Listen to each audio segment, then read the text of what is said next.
Hey, where you going? Get back here. Alright. Today's task. We are in Andra's gift. We are going to finish checking this place out. This place over here is a lighthouse. We will not be doing this quest right this second.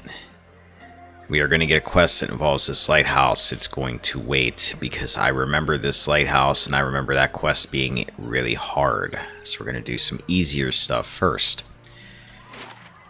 Once we get through Andra's gift, we need to check out First Fires and Heritage Hill. I had actually completely forgot about Heritage Hill. But we're going to go through all three of those areas today. Hopefully. And then go from there. That's right. Alright, I'm turning down my volume just a hair because it's really loud in my headphones. It's a torch and it's mine. Well met, friend. I must have talked to you already. Yeah, you had some cool stuff, but I'm not going to buy it right yet. Actually, let me check my stronghold real quick. What's under construction? Because something... The dungeons are finished in 1 day, 7 hours. Okay. Then I need to build the barracks. This valiant soldier seems agile and well-trained. Oh, that's right. I think we have another long bit of dialogue up here because I think we're going to meet somebody very soon. Might be here, actually. I'm not sure. We've already met them, but we're going to get to know them. I'm putting in my time now so I can return home wealthy and successful. My job is just to guard the crates. I don't ask what's in them. A simple test, that's settled. I'll just unlock it for the XP. Caution, flammable. Oh, that's right. We have little Jaws with us now. This little beagle that I bought yesterday, who is representing my own dog, Jaws, who looks exactly like that beagle. So cool. I'll have to flood my Twitter with more Jaws pictures. Jaws is the best dog. It's no accident that the founders of the Valiant Trading Company built this warehouse so close to the salty mast.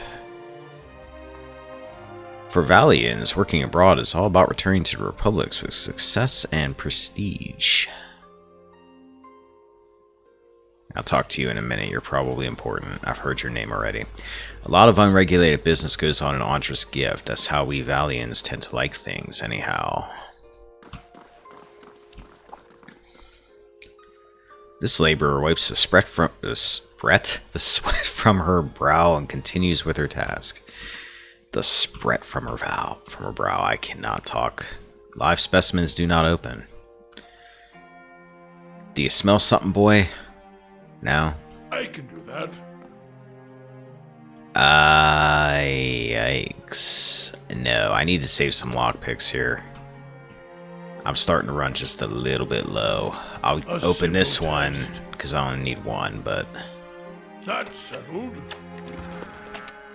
Scepter and some garnets. I wouldn't mind taking those garnets, but I'm playing a good guy, and there's too many people around. It's over here. 'Tis an empty meeting hall. A shipping manifest listing the cargo of the Principa Mi Siamena, 400 shark skins from Rautai, 20 bales of... I hate how it goes away without me clicking it. 20 bales of blackwood from the Living Lands and 6,000 barrels of Adir Ale. Alright, we'll go back and talk to this dude before I forget about him. What's your story? A man stands in the corner of the warehouse directing traffic. Gems wink from the many wings. This is going to be a fun day of reading, I can tell already. From the many rings on his fingers as he points and waves at the laborers. His silk clothes, though finely embroidered, aren't new. You notice a couple mended seams around the shoulders and a discreet patch on one elbow. Hail and well met. When he sees you, he throws his arm wide in an expansive welcome. Greetings. You have come to the warehouse and headquarters of the Valiant Trading Company. He consults a pocket watch. Some of the gold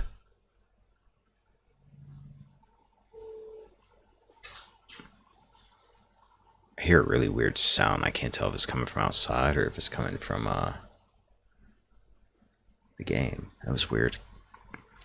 Some of the gold filigree has chipped away, but you were late. I sent word to the expedition hall yesterday. This delivery cannot wait. He snaps the watch shut. Jaws, was that you? Because you heard the garbage man?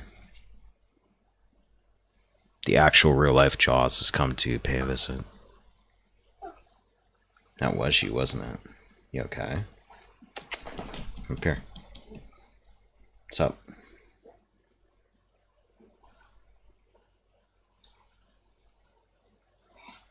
You alright, buddy? Psh.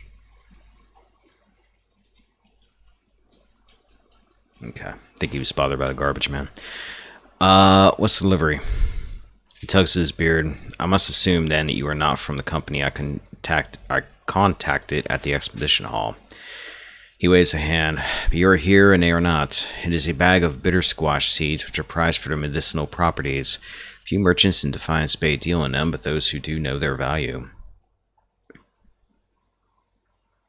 Seems simple enough, why ask me? A frown distorts his meticulous goatee. My own couriers have been robbed and beaten these past weeks. It would seem that some of my competitors resent my success. In any case, you are not a known associate. You would be left alone, and if not, he shrugs and grins, you look like you can handle yourself. And as for your integrity, I suppose I will just have to trust you, as you will have to trust my assurances that you won't find a buyer outside of my contact. I'll do it. He claps his hands together. Excellent. Now deliver this package to a man named Gareth at the Goose and Fox and Copper Lane. He will know what to do with it. He slips a bag of pebbly seeds into your hand. Turn to me when you are done, and I shall see to your payment. Gods keep you. Verzano checks his battered pocket watch. Better deliver that package, no? Business such as this is best concluded quickly. Yes, but I'm an adventurer, and I do nothing quickly. Who is that feathered woman? Ah, you must mean Pelagina. She is a paladin in the employ of the Valian embassy. He chuckles. She's a good soldier, but not so good at taking orders. Too hot a temper, I'm afraid. She seemed angry. He laughs again. That is no surprise. She's hot-headed. A woman in a brotherhood of paladins and touched by the gods in such an unusual way. Something else I can help you with, or shall I return to my business? Tell me what you do here. I'm a merchant from Ansenzi, the fairest of the Valian republics.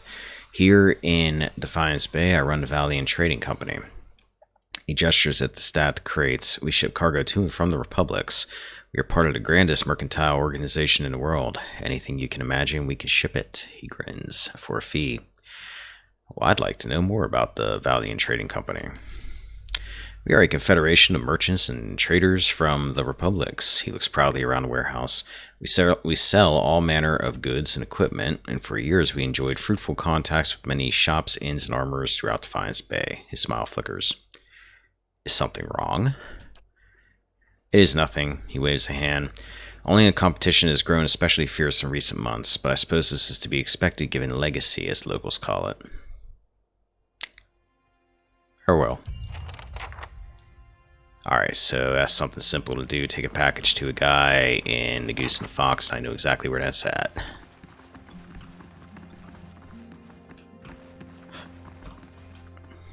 Esteemed Maester Verzano, while your ambitions would dignify any son of the Republic, your methods do not. I was expecting that to go away. The Dukes have asked once... There you go. The Dukes have asked once that you see to the business interests of all the republics. They are not given to asking twice. Vincent Agosti. Oh, it actually puts it down here in the dialogue box. How have I not noticed that until just now? Bundle navigational charts and nautical maps. 21 coins. I don't get up in the morning for 21 coins.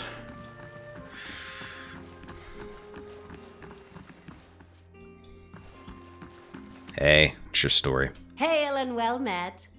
A young woman stands behind the counter, watching you with quick, intelligent eyes. Welcome. This is your first visit to the Valian Trading Company, is it not? Please, let me know how I can assist you. Her tone is both professional and inquisitive.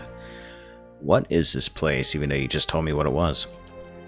Valiant Trading Company is an association of merchants from the Valiant Republics. We oversee trade deals and negotiations on behalf of our merchants. She gestures towards the door on her right. This is our warehouse where we store goods in transit. You have more business to discuss? Who are you? I'm the assistant manager of this warehouse. Currently, I help Rosano run things, but I'll take over when he retires, or when the company bosses back home decides it's time for new management. She rolls her eyes. Farewell. Apparently, there's nothing else really going on with that person. Liana.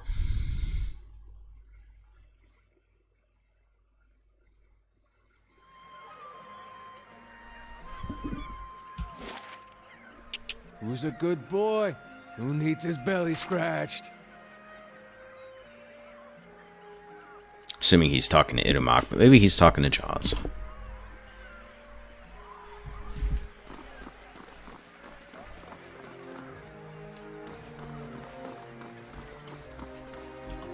Where the heck did I exit out at?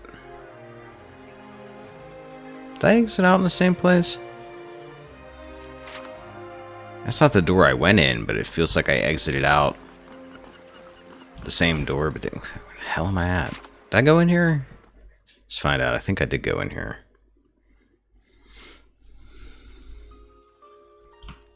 Yeah, been in there. Everything's cleared out.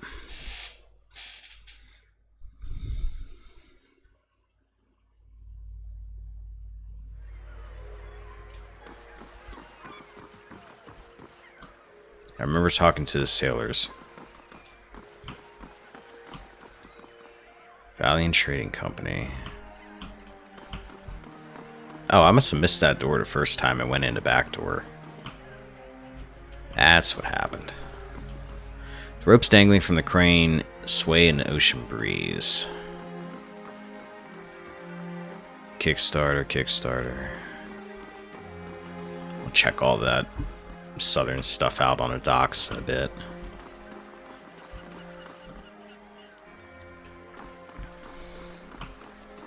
Did anyone make it out alive? Someone was seen jumping over the side right before the ship broke apart, but that's it. No other survivors. Ugh, what a waste.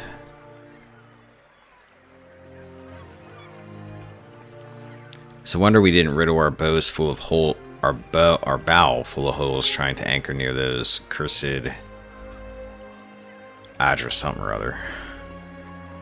The sailor looks around him with eager attention and a confident smile.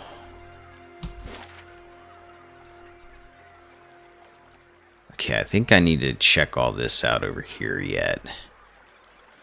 Did I didn't go to Otto's house yet. Alright, well, while I'm here, I might as well check out the rest of the docks, and then I'll move up that way.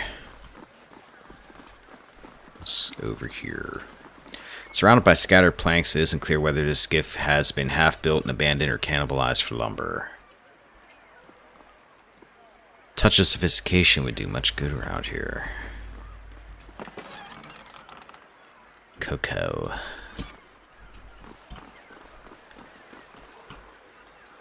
There's a crate down there. Can I get to that? Apparently I can. It's like it's in the water, but it must be... okay, there's shallow water, I guess.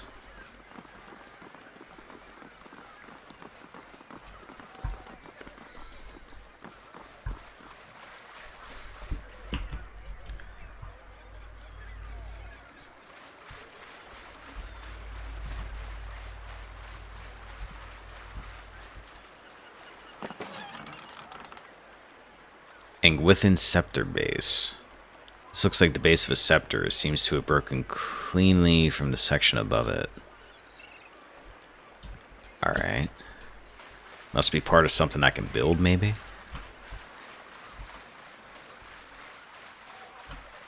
Guess we'll walk around the canals a bit and see if there's anything.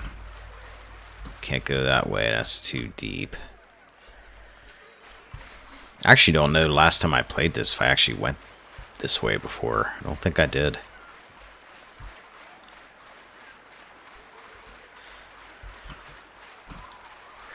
Who the hell are you guys?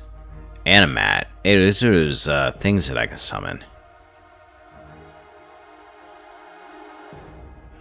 Okay. Wonder how dangerous you guys are. Plus my fighters are in... Oh, wait. Alright, Liquid's right there. Connie, you go back. I don't know what I'm facing here, so we're going to be cautious. Scani, you... Stay where you're at. Itamak, you get up here. Adir, you get up here. Oh, you guys. Oh. Okay, these guys might be a little bit tricky.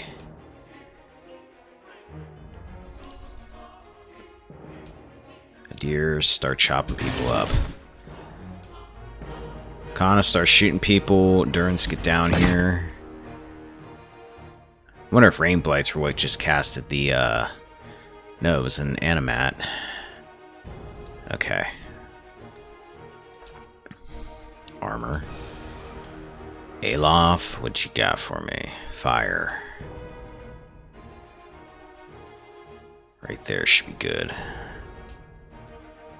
Sagani. Let's mark this one and get him killed quick. Isn't working. What isn't working?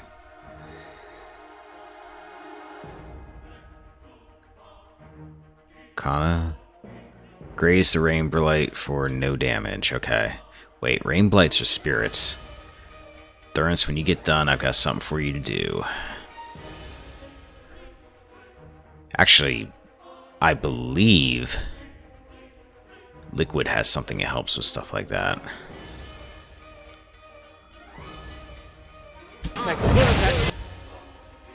That do any damage. 2 graze, 3 hits. That did some decent damage.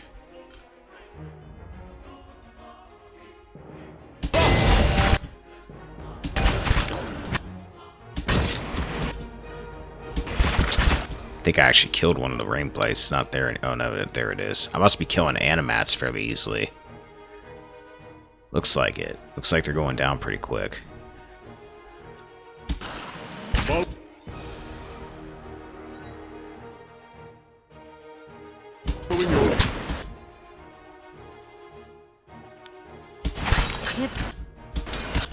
Okay, Durance. Move down a hair. These things... Vessels. Ooh, so wait a minute. This will hurt them. I think. Yeah, it does hit. Okay. Ooh, it frightened them too. Did a little bit of damage to the Rain Blight, not much. Grazed him. Alright. As long as it did something useful. Sagani. Alright, just keep doing what you're doing. Everybody looks like they're in okay shape at the moment. Kana, we're switching you to melee. Start trying to get rid of this thing. Alright, the deer got rid of one of the Animats. Good shot. Kana, hold on. They're both after you for some reason. Aloth. Let's try...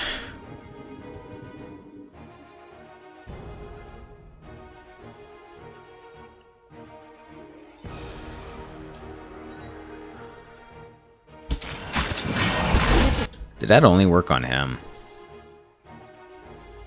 That kind of sucks. What's going on, Maddox? How are we doing this fine day? Good shot.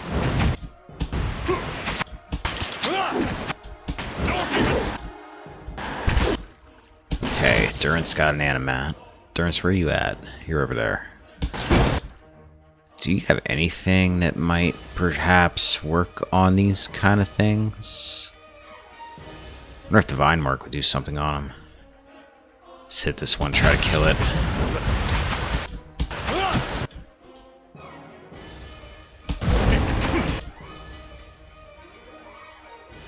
Oh yeah, it killed it.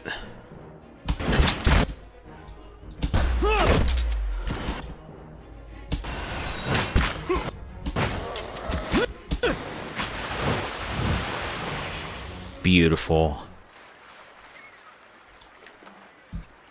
I'll take that and that. primal water. Okay, a lot of stuff here. Nothing too important.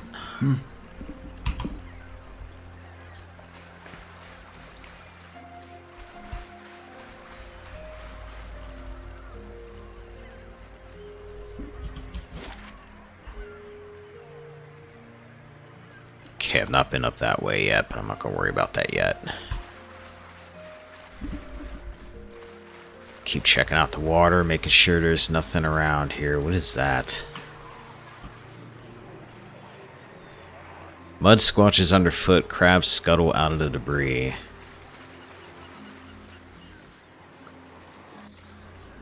A young boy's corpse lies at your feet, half covered in dirt and seaweed. His hands have stiffened around a dagger.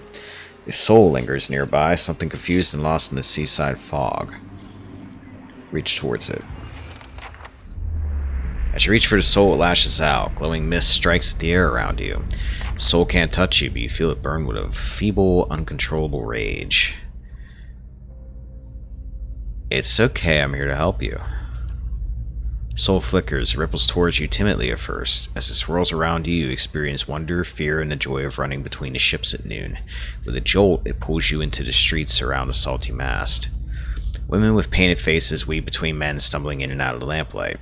Father's gone in for a drink just like always. He said he'd only be a few minutes, but it's been hours. The man guarding the door only laughed when you tried to explain this. There's always a back door. In an alley, two men have cornered a woman. Her cheeks are streaked with tears. She's backed against the wall and looking away. They're inching closer. You step forward. The men barely acknowledge you. The woman looks at you, a plea in her eyes. You've seen that look in abused strays. In your hollow-born sister, that time father took her from her splintering cradle into the filled wash basin. You were brave that day. A knife is in the thug's belt. It's in your hands, and now it's in his thigh. You're small and fast, but not fast enough. Fingers bite into your arm, and a muddy boot sails towards your face. Then everything is muffled by cold, brackish water. Soul retreats from you. It pulses with a question.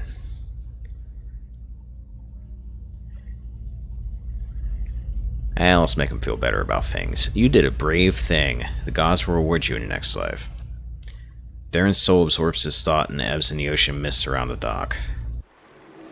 Sagani draws up next to you. You alright? Looked almost like you'd lost your footing for a minute. Happens from time to time. She watches you quietly. You really are a watcher, aren't you? Once in a great many generations, one of my people is born with the ability to speak to souls. Usually such individuals become elders or a lone set of tracks in the snow. She cocks her head. I would have thought my journey would be easier if I could see what you see, but looking at you, I'm not so sure. Neither am I. Believe it or not, I once would have rejoiced to know I'd be picked to travel far in search of something great. But even these gifts come with a cost, don't they? Forgive me if I was a little skeptical of your abilities before. Can't say I've met a real watcher before. Oh, don't worry about him. He just likes doing that from time to time. Seems to cheer him up, so I just let him. Once you've seen it a few times, the shock wears off. Every time he goes a little strange in the face, I try and see if I can hear anything. Kana grins. It hasn't worked so far. See if you can get him to tell you what the spirits said. Young boy's corpse lies at your feet, half covered. Okay, that's what we read already. I'm gonna take the dagger. The boy's small hands are rigid in death, but you pry the dagger free. It looks too large and too expensive to belong to him. The letter B is carved into the pommel. Alright. I believe that's tied to something else we're going to come upon here.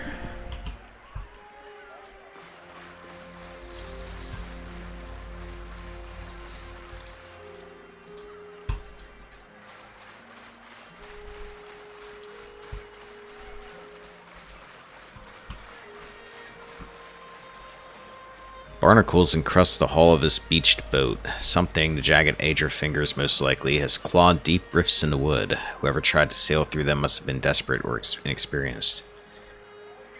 Hey, Tenwin. Yeah, I just found a kid. Hopefully it's a different kid. Angwithan Scepter Spike. Wait, that's that thing we found. I wonder if that's connected to that other scepter piece I found earlier. Yeah, I mean, different kid is in, not the kid we gave the knife to yesterday. That dagger didn't have a B in it, though, so... Otherwise, that would be very tragic.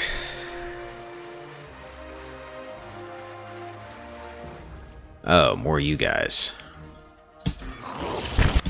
Oh, you and your lightning crap. Oh, we got another great big group of them. Okay.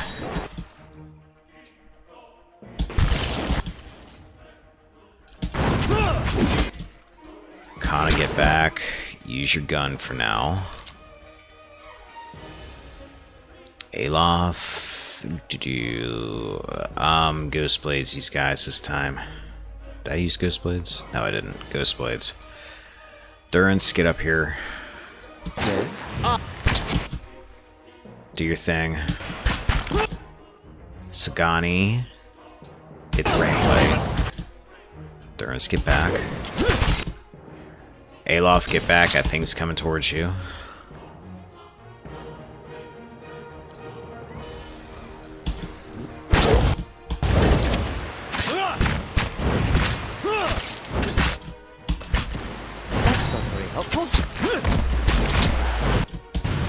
Alright, Rainblade's dead, one of them. Kana, you might as well start hitting this thing from the back with your sword. Actually, while you're doing that...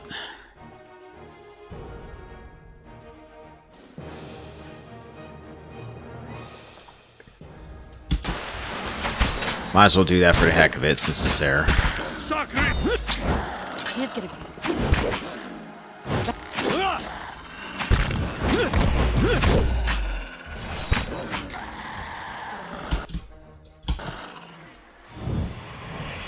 No, remember, I never met that kid.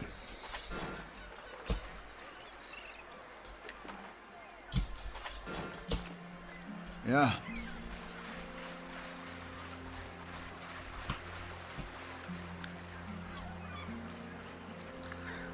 Muscles cling to the bricks and planks, their shells sharp enough to cut flesh.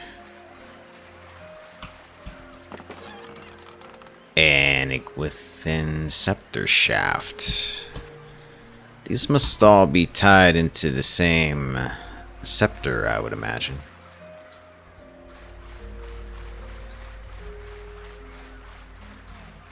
Alright, looks like we're done playing in the water. Don't mind me, buddy. I'm just down here fishing.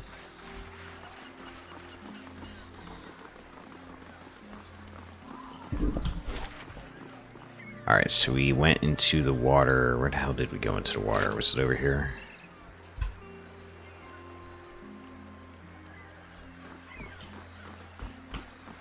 Talk to you guys. That was the bridge.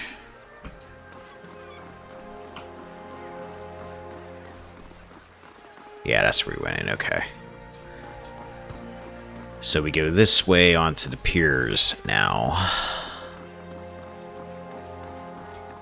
How do you do? An old man paces the docks and looks out over the water. He's fussing over something large and round, which he constantly shifts from one hand to the other.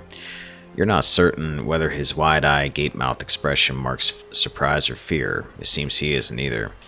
You, don't look like a guard. He examines you and your equipment more closely. Say, you wouldn't be interested in making some coppers, would you? I love making coppers.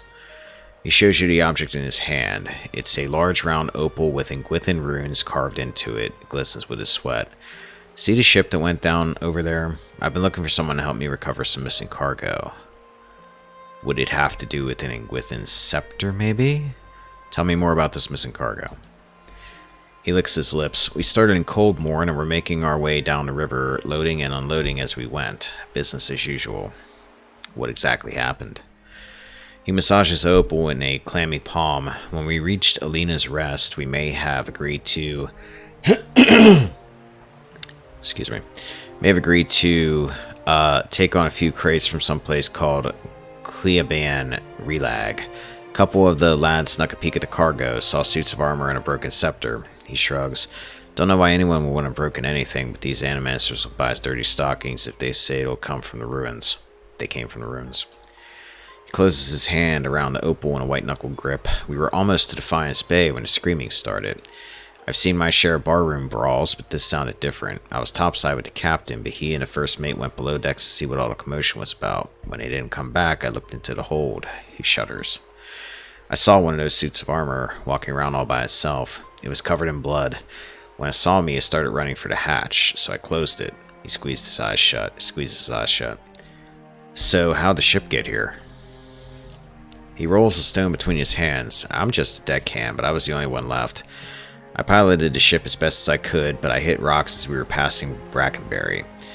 I barely made it to Andra's Gip before I had to jump overboard and swim for the docks. I'd given up on the cargo, not to mention the payday, when one of the lads pulled this up in his nets. He shows you the opal again. It's part of that scepter. From what I recall, there were 3 other pieces, and I'd bet you anything they're somewhere in the shallows too. If anyone could find them, there'd be profit to follow. I actually already found the missing pieces. His bristled eyebrows rise to a peak. You mean you've got past those armored monsters? I don't know how. He shakes his head. Listen, if you're willing, I'll give you this last piece. He holds up the opal. In the name of someone who will buy it all. All I want is 200 pounds for getting the cargo here. Sound fair?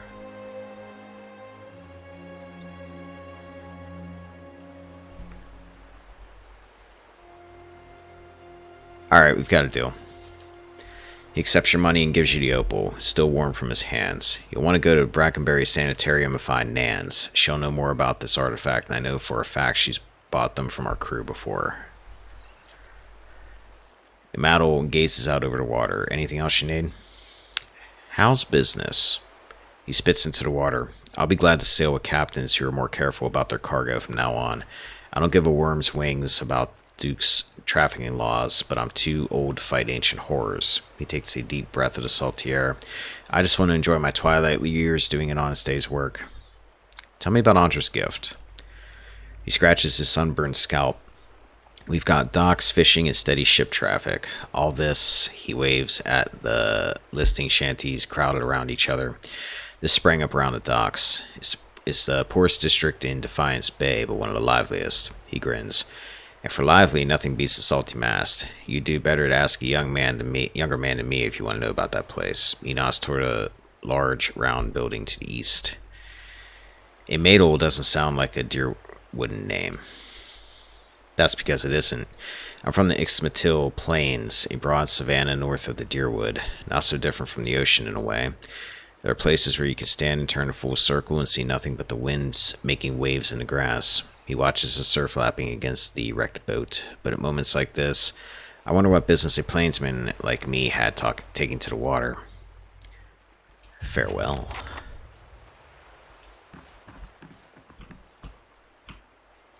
Kickstarters.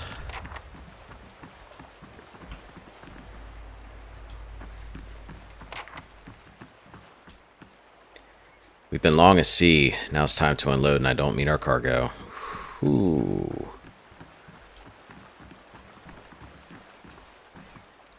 It's always bittersweet sailing from home, but seeing exotic locations is a decent enough trade-off. A dozen Adiran ships were shattered against these levees during the War of Defiance. Best to heed the astrologers, I find, where tides are concerned. Place gets my blood beating in all the right places. Yeah, I bet.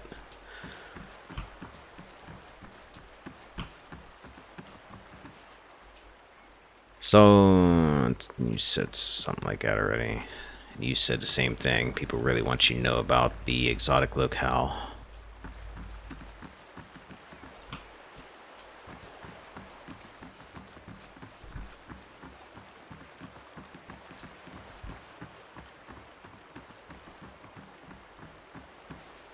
Let's move back up this way.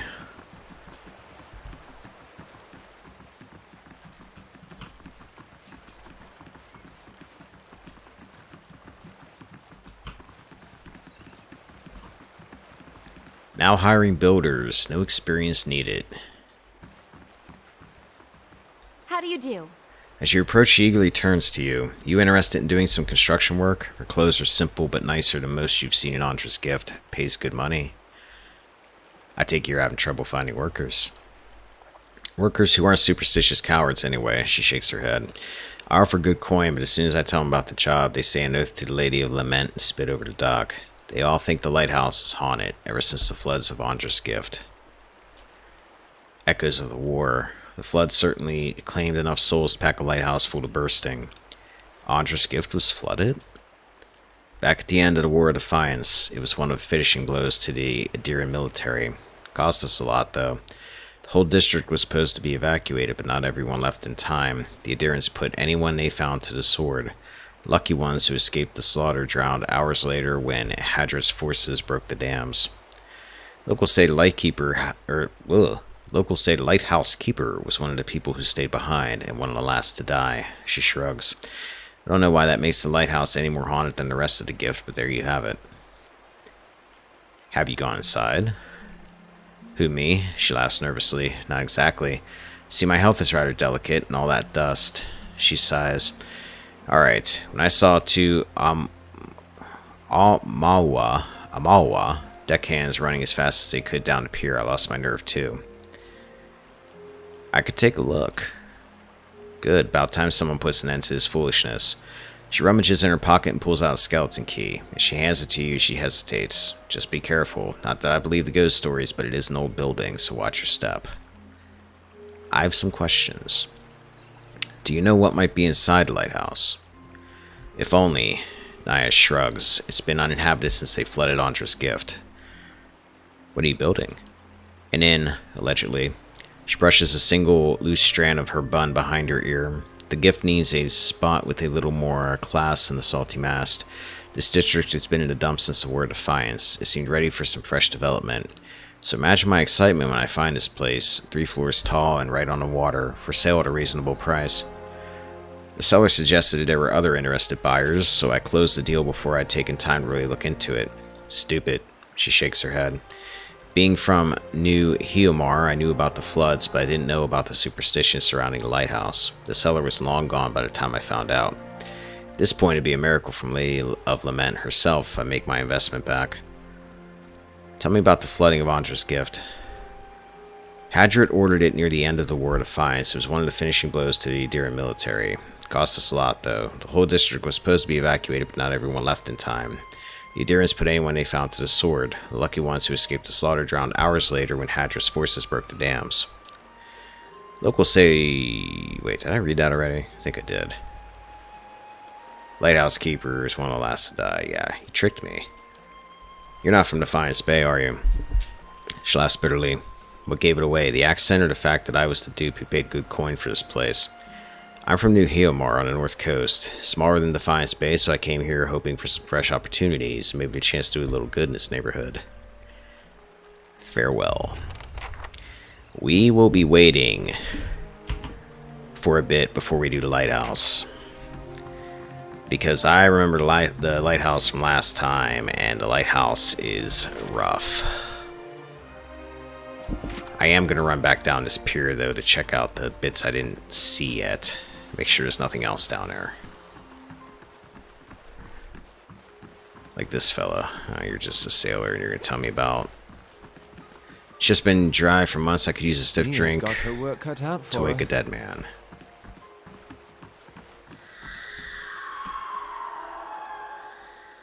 Yeah, that's the sound of one of the 150 spirits and shadows, and I don't even remember what else is inside that thing, so we'll be going back there later.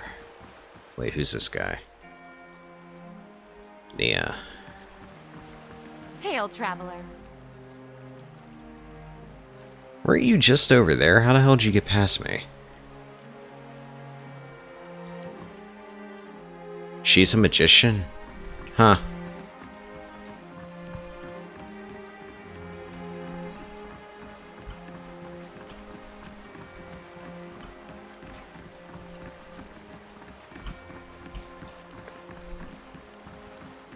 Captain won't be happy to hear about this. This young lanky sailor is wringing his cap anxiously, sweat beading on his furrowed brow. His eyes widen as you approach and he takes a few steps forward. How do you do? If you've a moment, you're not from around here, right? You don't look like you're from the docks. He looks around nervously. I could use your help. What's the problem? Oh, thank you. They weren't lying, saying you're a kind-hearted sort. He runs a hand through his hair nervously. It's the captain, or rather not the captain himself, but his chest, sea chest. He keeps all his valuables in there, tucked away safe. I was unloading it with the rest of the things, what with us staying in port a couple days, and... He coughs. I may have gotten a little distracted. Marciano nods toward the building nearby. I wasn't gone long, just an hour at the salty mast. When I got back, the chest was gone. He sets a pleading look on you. It really hasn't been that long. Whoever took it can't be too far. But the shift's changed, and I'm on watch. I can't sneak off to look for it, and the captain will kill me if he hears of it. I'll get strung up on the yardarm.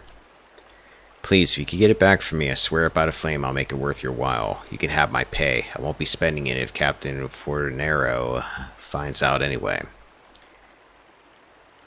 Any ideas where the thieves might have taken the chest? Well, the chest itself is pretty heavy. Nobody I've asked has seen it getting carried around either. I figure they must have snuck it off somewhere nearby, just out of sight. They can't have gone far. There's a pretty good lock on it too, so I'm hoping they haven't gotten it open. Unless they take an axe to it, I suppose. Oh gods. He takes a breath. If they've got it open, I really am done for. What makes you think I'm not from around here? Gut feeling. Sailor grins weakly. Really could use your help, though. You're a sailor? Yes, sir. Signed on about half a year back. Pays decent, and the sight of the sun coming up over the sea. I wouldn't give that up for anything, he sighs. I just wish I'd asked around about the captain first. Farewell. If I had to guess, I'm gonna bet they are probably in one of those abandoned houses that didn't have anybody in them. I can't open that chest yet, or that crate yet. Alright, so that's the southern docks area. I need to come over this way, go up this bridge, and check this whole area over here out. Including the salty mass that I keep hearing so many stories about.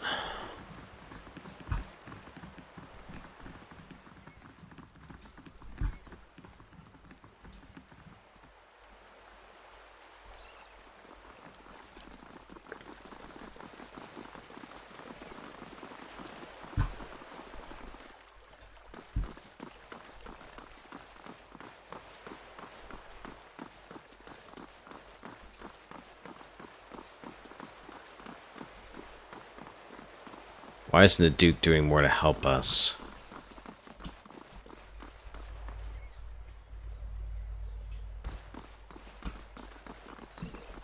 Be a good time to save it. I've done that in a while. Excuse me.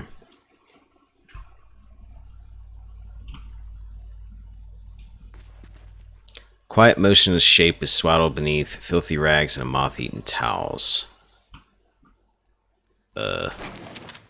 I'm not going to steal your chicken, don't worry. The pale green fuzz has colonized one of the loaves. A lot of chickens in your house. This woman looks like she hasn't slept in days. Her hair is a rat's nest of tangles, and her eyes are lined with shadows. She casts an anxious glance at the door. Her eyes widen, somewhere between hope and apprehension. Are you here about Darren? I found Darren. Thank the Sea Mother. Where is he? I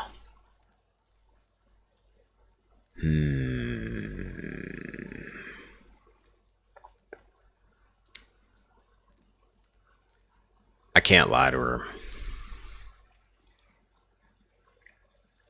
You may want to sit down. Can talk to the dad in a brothel, can improve the situation.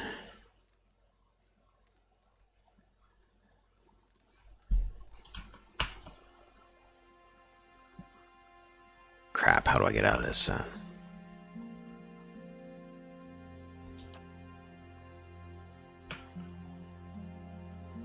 We're just gonna click whatever and pretend that didn't happen.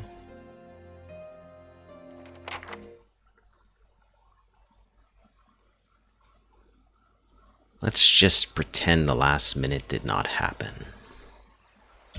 Right.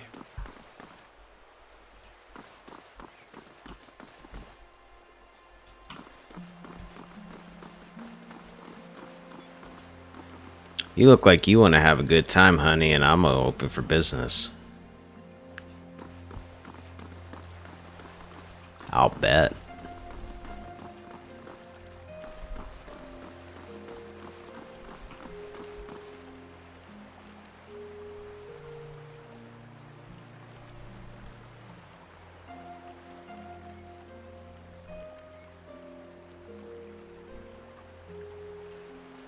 What's the rush? Come and stay with me for a while. Well, there's a bleeding man over here, and I'm not really in the mood after that. This man's fancy clothes are ripped, and blood flows from a fresh cut above his eye. He tries to push himself up, but his arm is shaking. He winces painfully. What happened? He carefully dabs his bloody nose with a silk handkerchief. I was just on my way to the club. He slowly stretches out one leg, grimacing at his scraped knee. It's a rough part of town, but the rabble's never been violent. Even a night with Ikali isn't worth this. He limps away.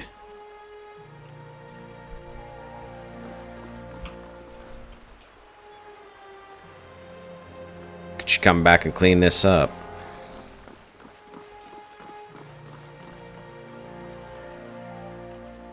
It's this fella, fisherman. Tide's in. If you're wanting to get down to the shoreline, you'll have to wait until daylight.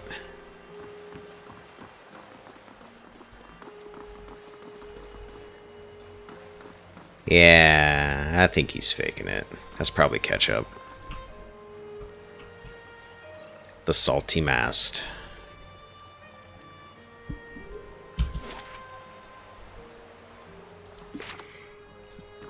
I'm going to check out around the salty mast first, because I have a feeling there's going to be a few things going on in there.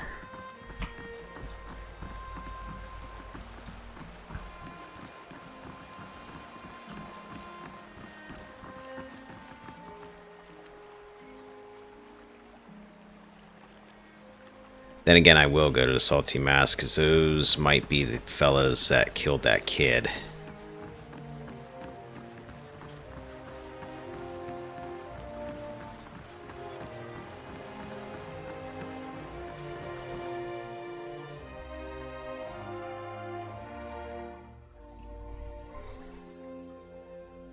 Hi everybody, I heard fun things happen Nothing here. like this in Gilded Vale.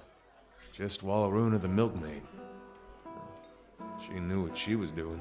Overfried cod, watered ale, and prostitution. A bastion of Deerwooden culture. I hope you aren't expecting to find the leaden key in here. Visit new lands, see the sights. I do love travel. Now to find a home for my other staff. We've got work to do first, gentlemen.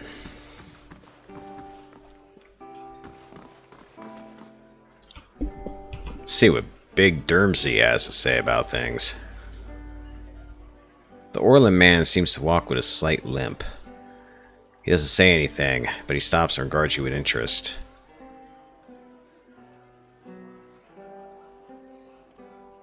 How much? What the shit? What's wrong with your leg? He just laughs and shakes his head. Ah, hell. How much?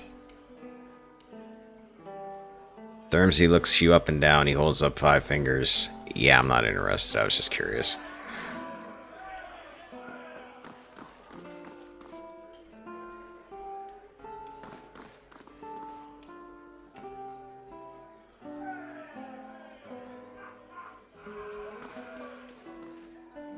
These two are having a conversation about something I'm sure is completely innocent. Talk to Maya if you got questions about the attractions. Go behind the door after I check everybody else out here. Not literally, but pay on time and play nice and you won't get any trouble. Hail and well met. The Mawa woman watches you suspiciously. One hand is tensed at her side, but as you approach, she relaxes and gives you a friendly, wary smile. I don't see many outfitted like you aren't looking for trouble. You aren't looking for trouble, are you? What kind of trouble are you having? A frown ripples across her blue facial markings. The kind's bad for business. Local rowdies have taken to harassing my hardworking boys and girls, and our customers. They started showing up after this rash of Hollowborn. They've been driving my regulars away. She looks you up and down, scratching her chin. I'm not for sale, lady. There aren't too many who care about what happens in places like the Gift, but word is you're an exception. The Knights have been too busy sniffing around Duke Avar to bother with us commoners, and I just as soon not deal with their bureaucracy anyway.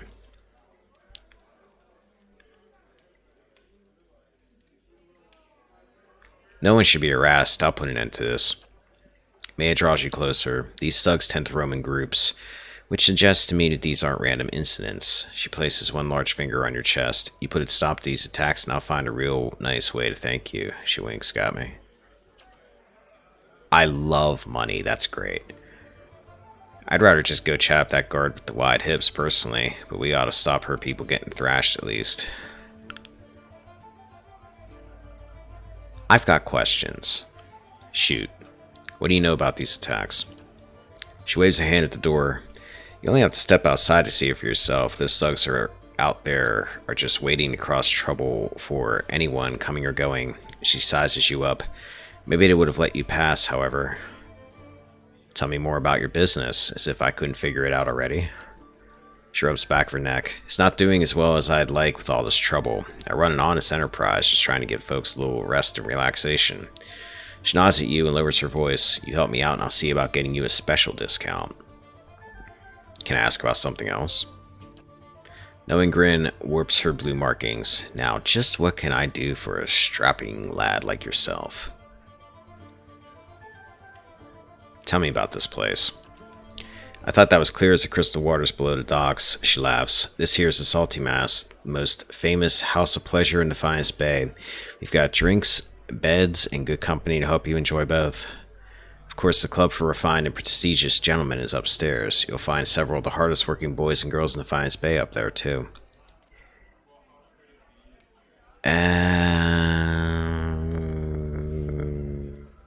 Is there anyone here named Cyril? She laughs. She must be new in town, dearie. She's only the most sought-after girl in the district. You want to spend time with her, just ask. She's 1,000 for the night, but she's worth every pound, or so they tell me. Fancy to go with her? She nudges you in the ribs. Best money you could spend in a gift. Well, you're telling me I'm going to get a special discount, so maybe another time. That's what everyone says at first. Goodbye.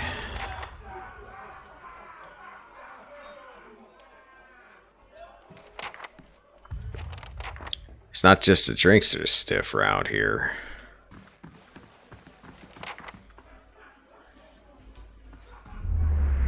Now you're Captain Pepperjack, and you have nothing to do with anything.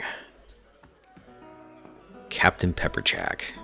Been working overtime ever since these riots started. Wade's eyes are red-rimmed and unfocused. He stares into a filthy mug as if searching for something. He shivers and takes another drink. Why don't you just take one of them stools over there? He swats at the air in your general direction. Nowhere else for me to go. Not with the wife and estate and my boy, my... His face freezes with a stricken expression, and he turns back to the bar, muttering into his drink. Can a man drink in peace? Never mind. I'm guessing that's the father?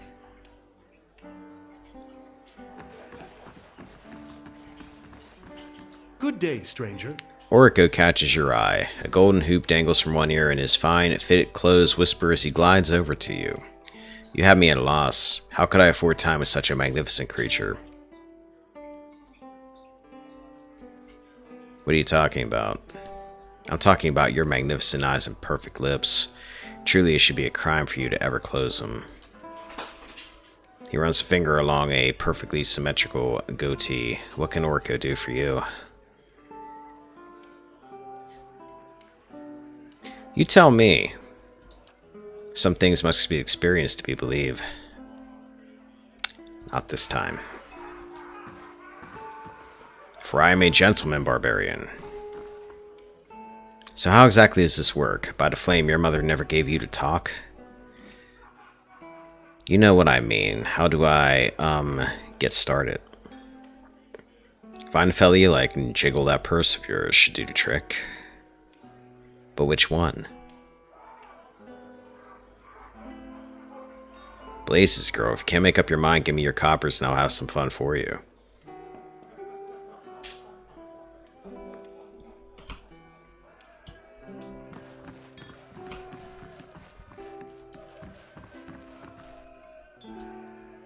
I don't understand locals. Why fight in the streets when there's pleasure to be had? This is the best place for a little fun below decks. Cyril's the pearl of the gift. Pricey is one too. I didn't talk to old Tulips over here. What's Hail your and deal? well met. Gajeffa. Not from around here, are we? The young woman's voice rolls with the saucy cadence of Andra's gift. You need a local girl to show you the highlights. Lucky for you, I'm one of them. What local attractions would you recommend? Gajeffa winks. I'd rather show and tell. Showed and tell.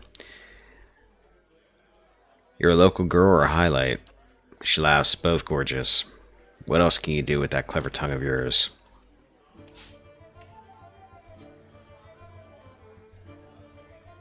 Ha. Maybe another time.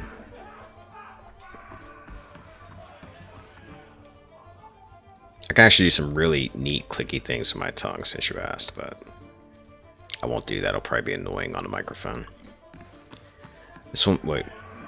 Post Nanago, not her. The Velika glam fell in up the stairs. I have no taste for frigid women, I'm afraid.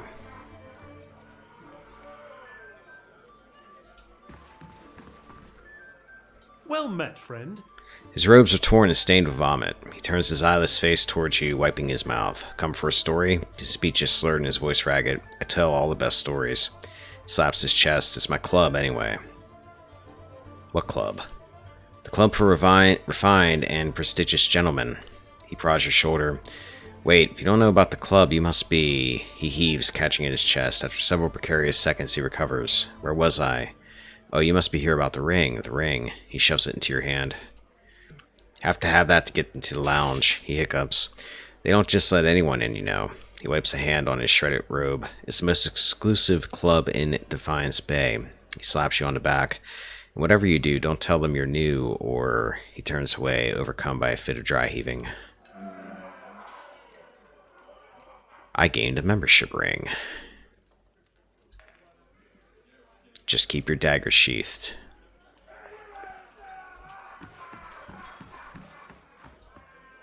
Talk to Maya if you got questions about the attractions. A couple more Kickstarters. Ooh, wait, what's this? It's a rather graphic declaration of affection for someone named Cyril. Apparently Cyril has it going on.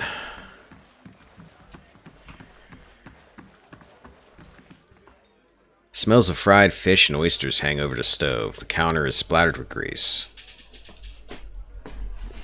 Patrons and the courtesans work up a fierce appetite, if you know what I mean. Keeps me busy.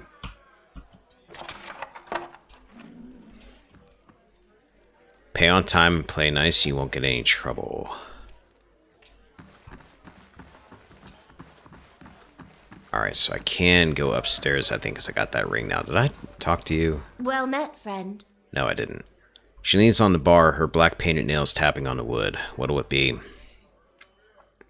What can you tell me about this place? She arches an eyebrow. Every foreign sailor and visiting villager knows about the Salty Mast. It's the most famous brothel in Defiance Bay. She points to an Amoa woman. You want to know more, just ask Maya. I'd like to order refreshments, just something off chance you have anything particularly neat in here. You don't. Let's see what's through this door.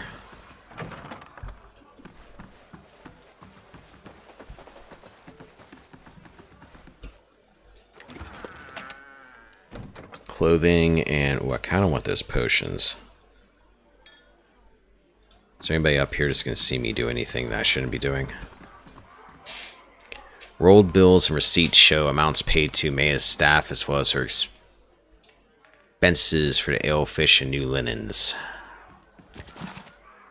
Take that money. I'm here. Sagani, do your thing.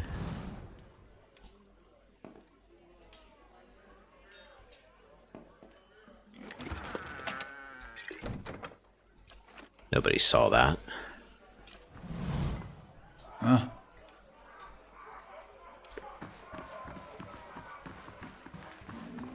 Just having a look around.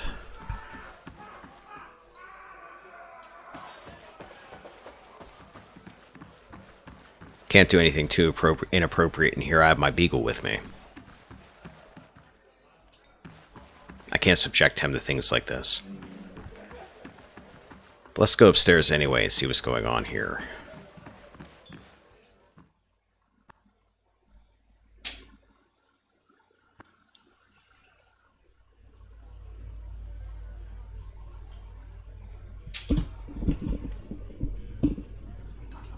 Gods keep you. Larinia, the dwarven maid raises the hem of her skirt to show you a well-muscled leg. You've never experienced anything like this before, trust me. You're right, I probably haven't. What do you mean? Why, I could climb a tall thing like you all night. She slaps a smooth, firm thigh. Not right now, you can't.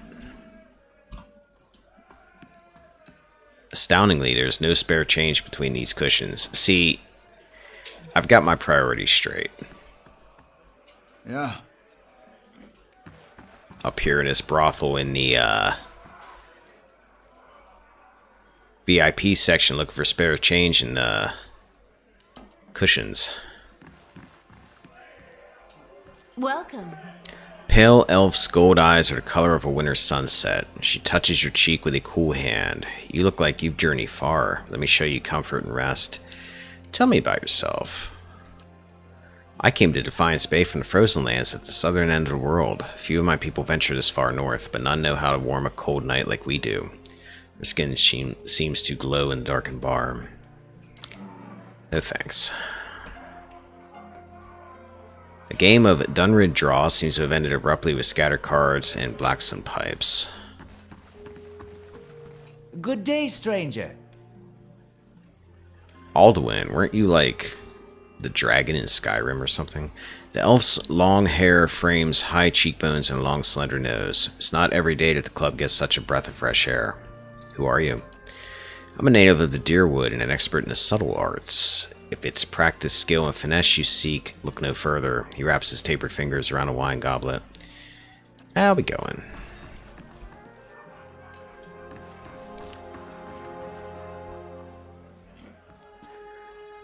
Yeah, it's a bad economy. You gotta make ends meet. We do good business with the Salty Mast. Well, there's Cyril's guards, so we ain't talking to her yet. We'll see you soon. Hello? Dot dot dot. Your first time at the club for refined and prestigious gentlemen, sir?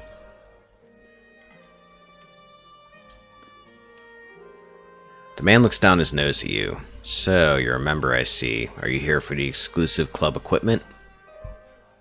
What kind of equipment are you talking about? Show me your, stock. I've been collecting the finest equipment for over a decade. I guarantee you won't find a superior collection. Ah, a weapons seller.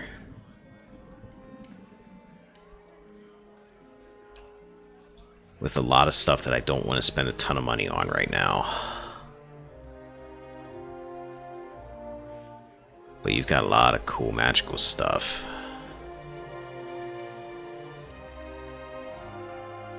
This is cheap. What's this? 0.1 to crit damage multiplier. Had leadership. +1 resolve. Codpiece of Vigor. Constitution. +2 Constitution.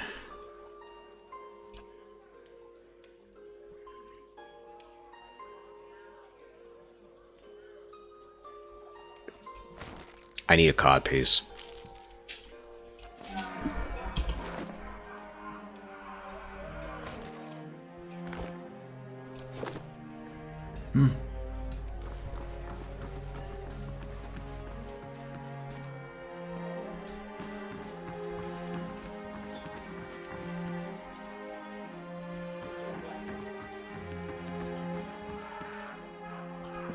The cod piece or that other thing I was looking at?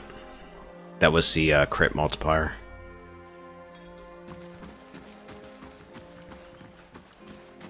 What's over here?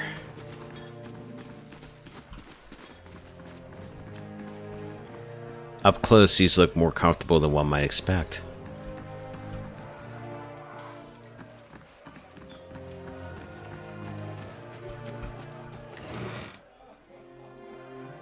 Ixmitil clothing.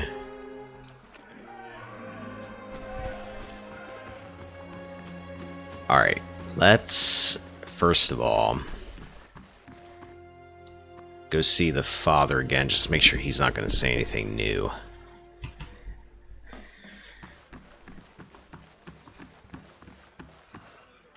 Okay, I think I'm going to go out and check out these thugs that may wanted me to take out, because I think that's the people that are in this group behind the bar. Actually, I'm going to walk around real quick. Hey, you think we could get another dog? Keep this one company? Just a thought. You have another dog. Actually, we've got the Black Hound too, so technically we have like 3 dogs.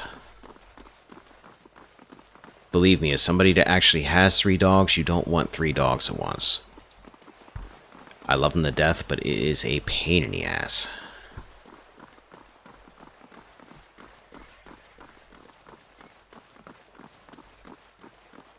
Erp.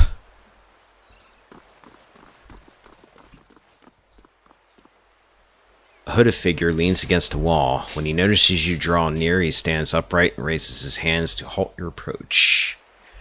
If you know the words, speak them and we can do business. If not, then we are done speaking.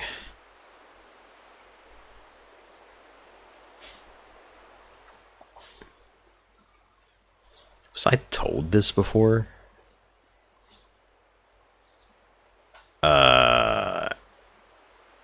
Nebion Ilfion? I apologize for the unpleasantries. I am Kern, the Midnight Merchant, as some would say.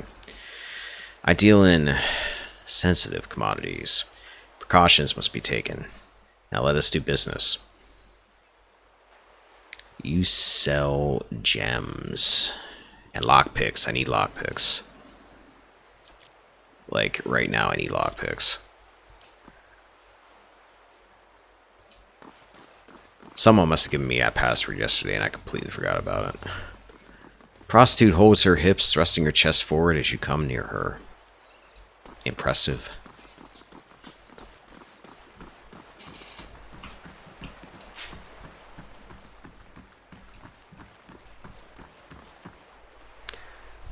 Four people stand gathered around what appears to be a wooden chest. One of them, a grizzled and rough-looking customer, looks up at you then sneers. Took a wrong turn somewhere, did you? Best turn around and walk on.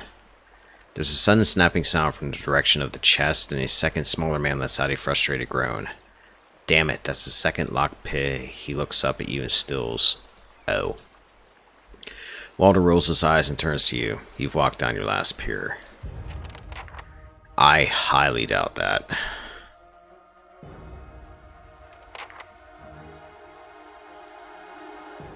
Even though you've got Lefty Lisk on your side, I'm not really that afraid of you. Aloft, you got any fireballs left? No? Darn it.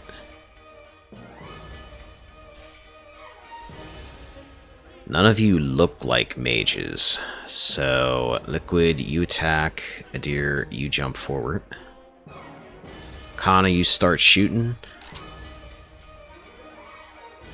Itamak, you run down this way. Sagani, you start shooting this guy too. Might as well get rid of him since he's up front. Aloth, go this way. Durance, where are you at?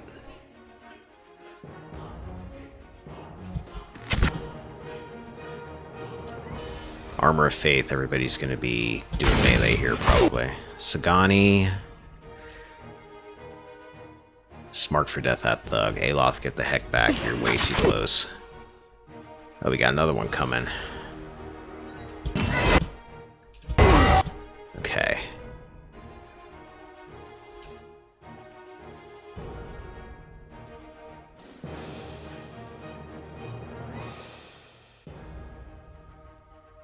Fan of Flames will hit my people too, won't it?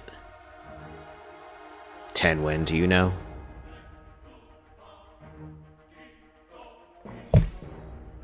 I'm assuming it does. It says AoE, it doesn't say faux AoE, but when I hover over it, it's not showing my guy. Oh, maybe it is showing my guys getting hit.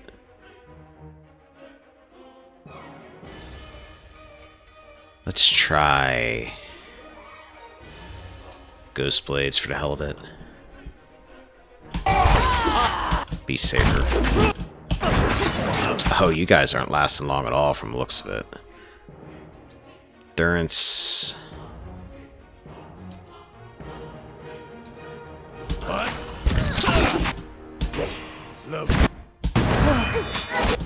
Oh, where'd you come from?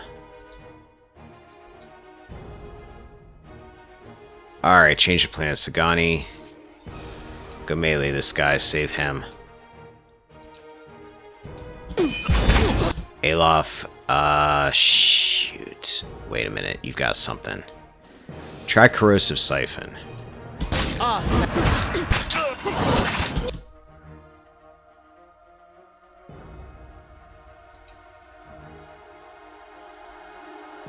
That should heal you a bit, I think. Endurance, you're starting to get nailed. Okay, this is going to shit. Hold on a second. Let's see. Divine Mark.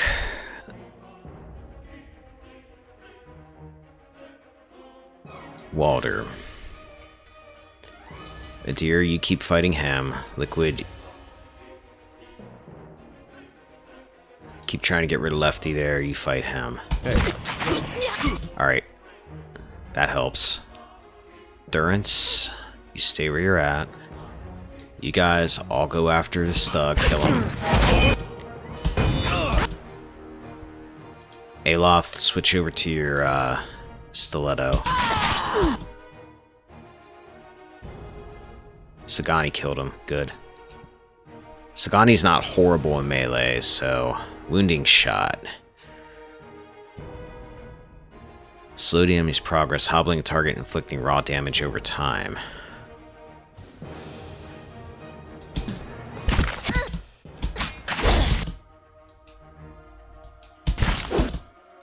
Switch back to your bow. Alof, stop having a fit. Switch over to your wand again.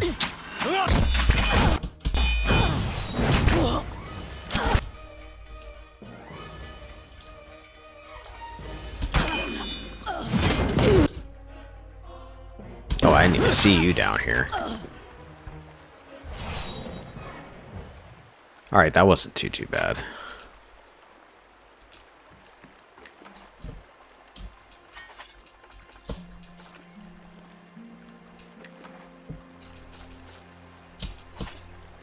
Right. You guys weren't carrying a lot of gold, no wonder you were robbing chests. This sea chest bears a large embossed sigil of a ship and the word For Tenero beneath it in gilded letters. It's held shut by a heavy brass lockpick. Take it. Yes? Yeah. And save it.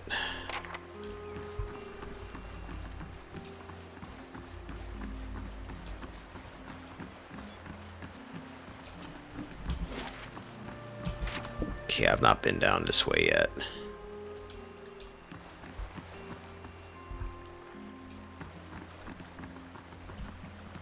And it doesn't look like there's anything here.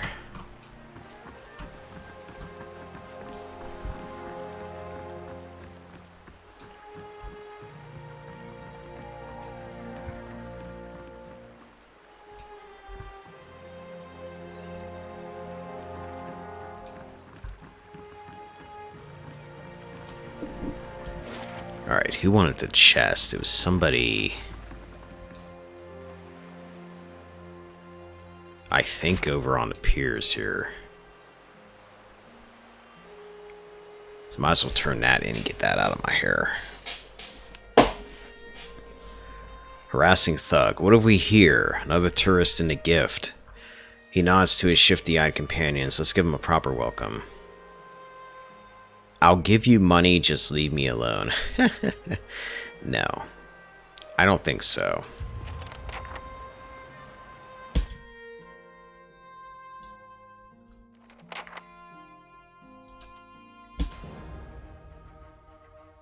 Harassing thug, harassing thug. You guys can't be too tough. Again, I said that about the last group. Aloth, get back. Thurns, we're probably going to be sleeping at this brothel at some point. By ourselves. But you might as well...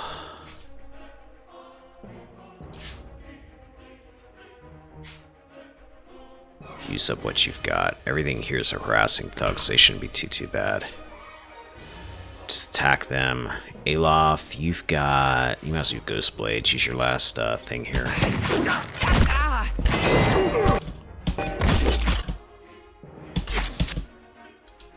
Liquid, you're supposed to be auto-frenzying it. It doesn't look like you are. Maybe you did there.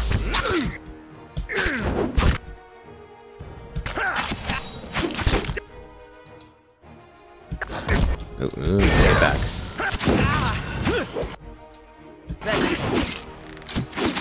Ooh. I'm here.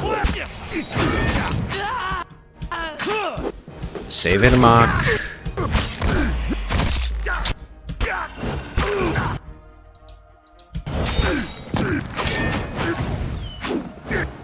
Poor Amok.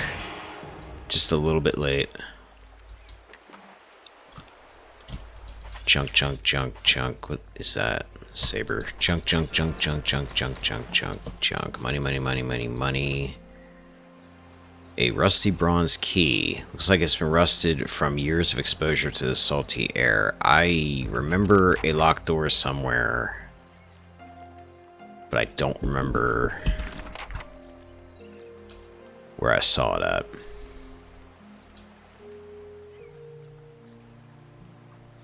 One of the thugs dropped the key. Looks like it belongs to a house in Andra's gift. Okay, I'll have to find that house. But for now, let's go turn this chest in. Assuming this guy's over here, because I honestly don't remember.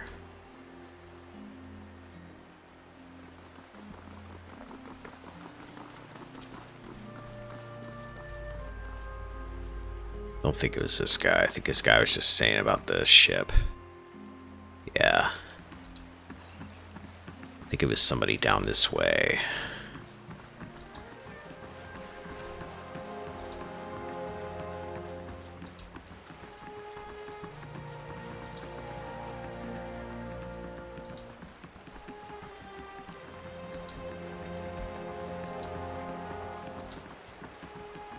No.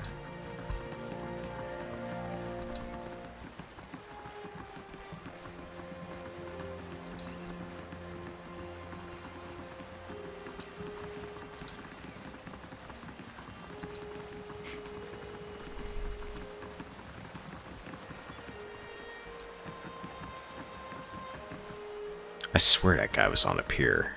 Maybe he's up this way.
Where the heck is this guy at?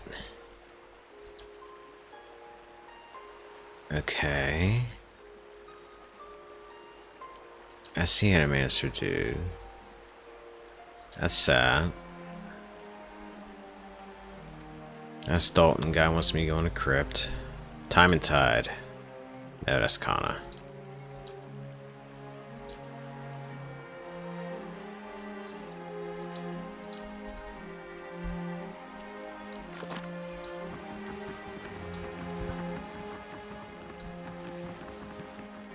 So I'll just hold on to this chest for now. I swear to God, this dude was on the... Wait, is this him? Arseno. Good day, stranger. Here we go. Arseno fidgets nervously. He grins hopefully at you. Any luck finding Captain's chest? Here you are, contents intact. You did it. I mean, I knew you would, but oh, thank you. It's all here.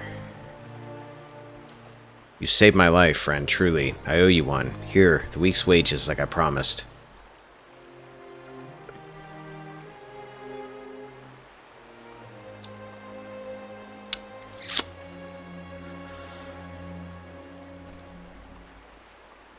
Glad to help. May Magrin grant you victory in all things. Thank you again. I could have let him keep the money, but I'm not playing a totally virtuous dude here.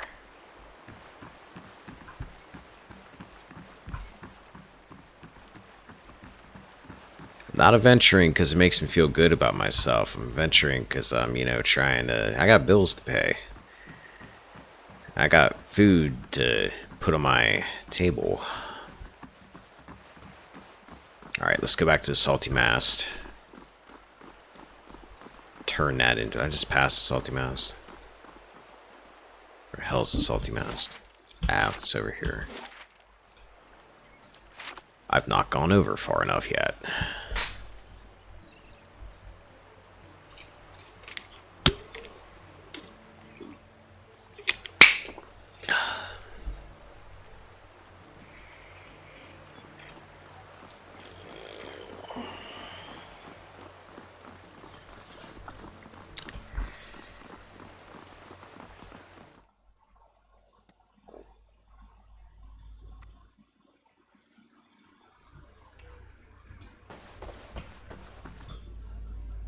Well met, friend. Always good to have a few more warm bodies in here. Any progress with those thugs?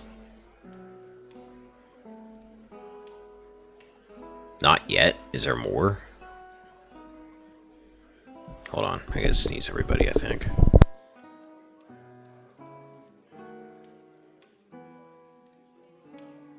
Never mind. Apparently I don't. Not yet. Alright, so there must be more thugs, but I'm going to have a nap.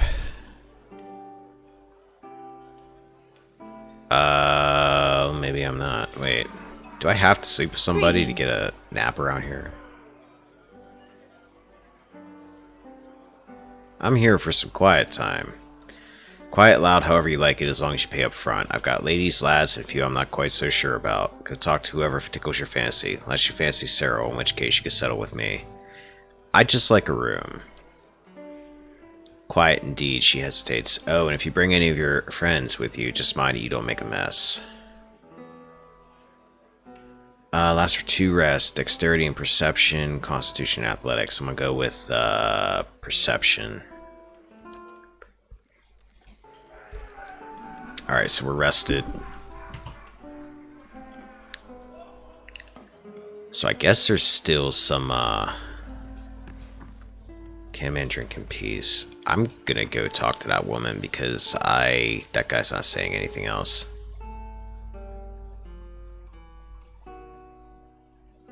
Might as well turn that in. In Tekoa, we have a memorial for the Saints' War. They say a Rawatai artillery master contributed to the Godhammer bomb. I wondered Of course. You want Rawatai to be a part of this history. Crow about how your people helped the Deerwood. Maybe your Ranganui lied, Amawa. On second thought, I'll ask Adair.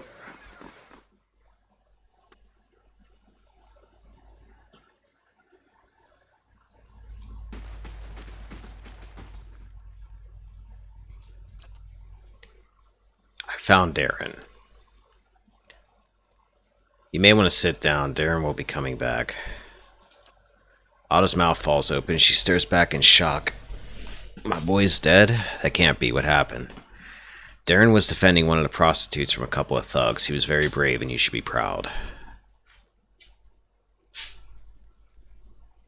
Yeah, let's go with that. She sobs and quickly brings a hand to her mouth. Her eyes are red with tears. Gosh, how could it make it any better? I would have never let my boy die for one of those women, and yet she chokes into her sleeve.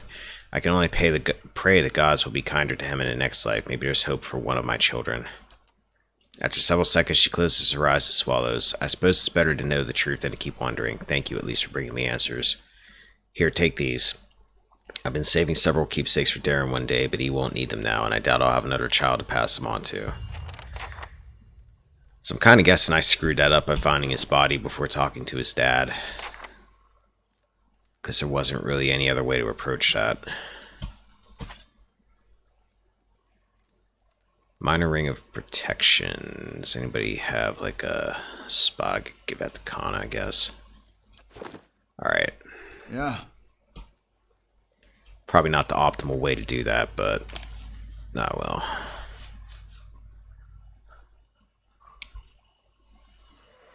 Sure. Ah, the life of a traveler. So many ruins to uncover, places to see. Indeed. Though after 5 years, I'll be ready for a break. It is true. You have been at it far longer than I. Where will you go next, when you have all the world to choose from? Home, of course. Alright, so apparently there's more thugs running around, so we might need to find them. Supply and demand. I was attacked by thugs who were harassing the brothel patrons. If Medea's theory is correct, one of them may have evidence of a larger plot. Oh, that's right, they had a key. Okay. So I need to find a locked door. Ramshackled house. Abandoned house. Abandoned house. So it's probably one of these locked up, one of these houses, I'm guessing.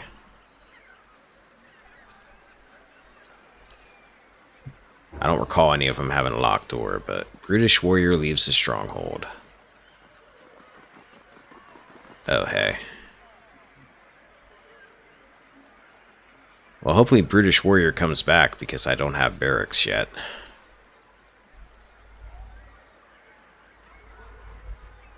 How long is it going to take for the barracks to be built anyway? 2 days. 2,000 gold.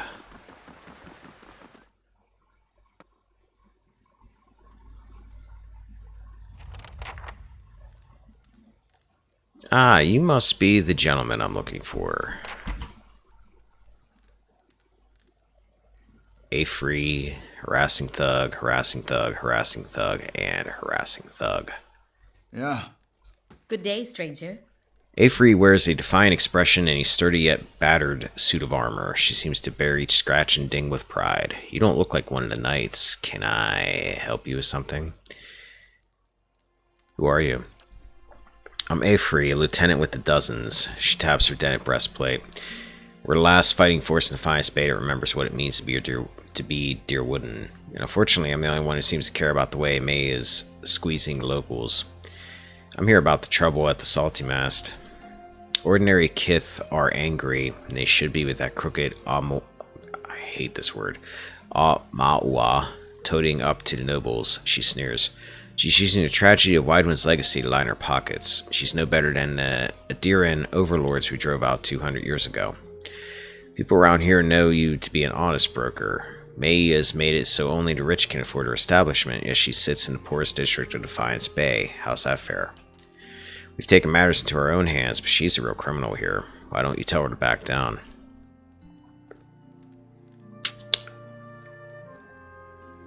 I'm with Maya. The violence has to stop. She's just running a business. Avery looks at her compatriots. I'm sorry you see it that way. Righto. Let's see. Deer, get up there. She's got armor. That probably means you need to be there. Jaws, get out of here. Frenzy, liquid.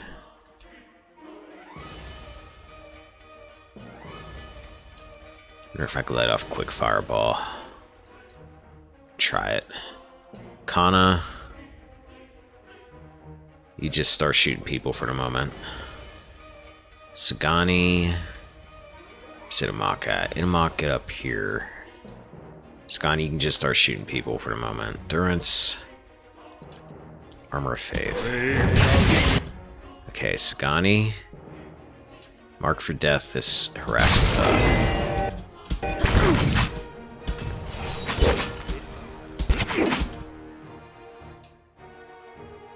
Throw ghost blades in there.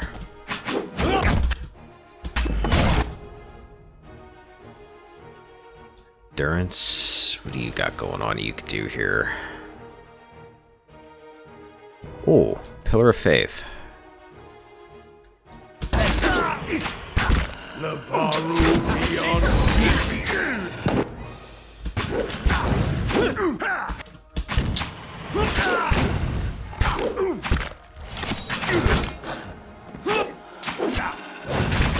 Not even slowing at you.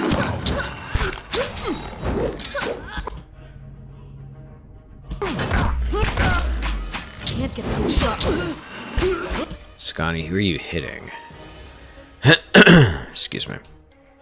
Alright, well, he's the only one. She's the only one left, so go after her, I guess. Nicely done. Mercy. Avery staggers back, barely on her feet. Please. I don't really want to kill you, but I don't have a choice. Strike the killing blow. I'm finishing you now. Yeah.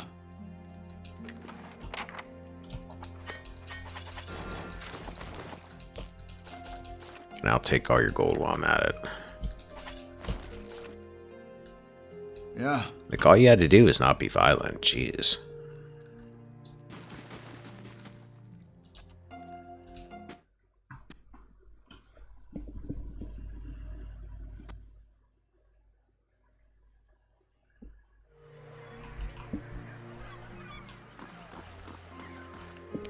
Have you ever chased a skirt wizard? Or do you merely hide? They will use you, cast you off when it suits them. Never speak another word to you. Maybe they just don't answer to fiery whore. Huh.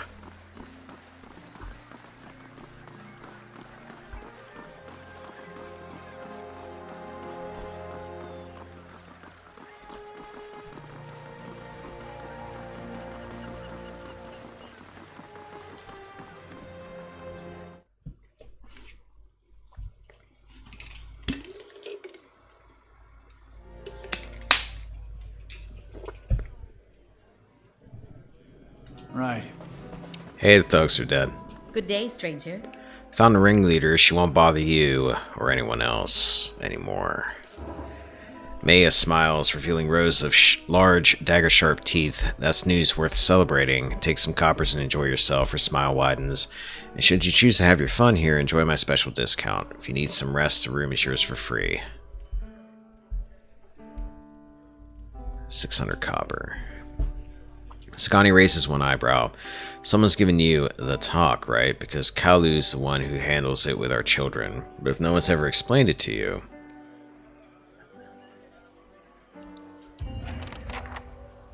Alright, so... we might as well talk to Sarah while we're here. Whistling and a reed added. Quest expires in 3 days. I think that means we gotta actually go back to our stronghold here in a second. Or wait, no, we can give that to somebody. Rewards, 25 experience, red reed wand. 500 to 1,000 copper and treasure. Average item expires in 2 days. A sign.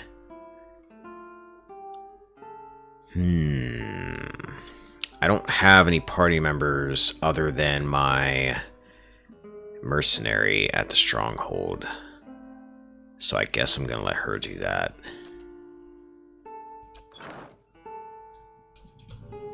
I don't remember if experience levels or anything like that come into play with that. I don't think they do. Sure.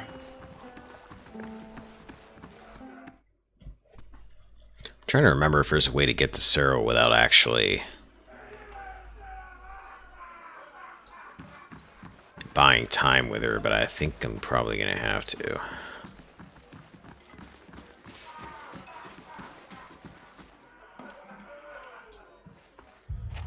If you want to meet Cyril, talk to me. I'm keeping an eye on you.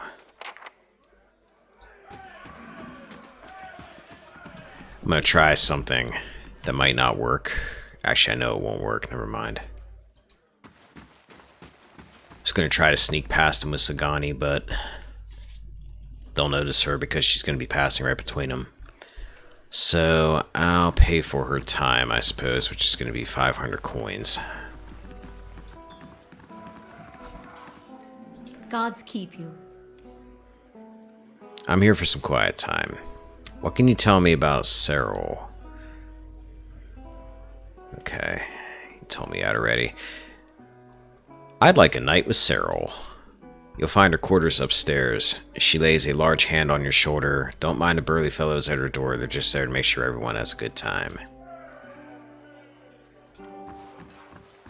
Yeah, I'm sure that's exactly what they're there to do.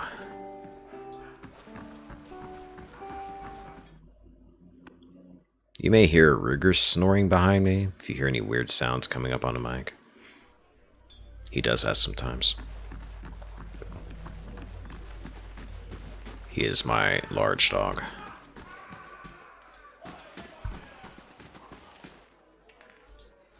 You better not try anything. Don't talk to me like that. I thought you were here to make sure I have a good time. Hail and well met. Powder almost hides the circles under her eyes, and rouge dusts her two prominent cheekbones. Despite it all, Sarah was beautiful. She savors you with a smile she must have practiced and perfected. Hello, stranger. Let me make you more comfortable. There's something I need to discuss with you. She runs a smooth finger along your neck and under your chin. Just tell me what you like. It's extra if you want to bring someone else in, though. Your friend Thristwin sent me. He needs that medallion. So do I. Cyril raises her chin. I offered him his half of the money and he refused it. She crosses her arms and paces in a low circle around you. I'm sure he told you all about his broken clan. Did he also tell you that I got him where he is today? I really am sorry for him, but I'll bet you anything he lives better now than he did in Glanfath. I've worked a long time for a way out, and I'm not giving it up just because Thirstwind suddenly got nostalgic.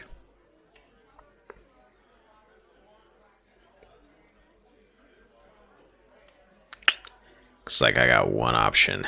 I'll buy it from you. She laughs. It's worth 6,000 pans. If you got that kind of coin, I'll glad... Oh, are you kidding me? Let me think.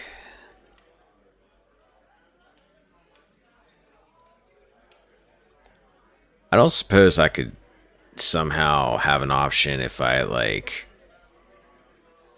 have a good time with her to, like, get the medallion from her that way. Because otherwise, can you pickpocket in this game? Unless it's in...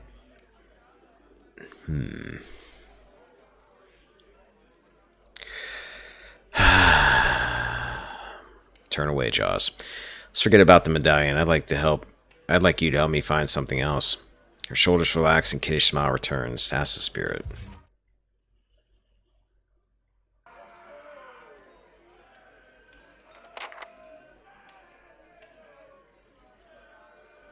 Hello. Let's talk about that medallion. Okay, so I'm kind of out of options here. Let me see. Don't want to kill her. How much money do I have? Paying 6,000 coins for this seems a bit excessive. I have 8,000. There was a way I got this before, and I can't remember. On my last playthrough. Shoot.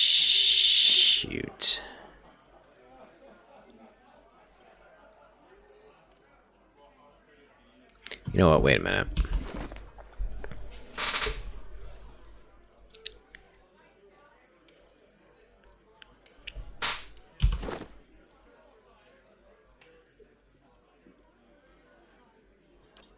cooking up an idea.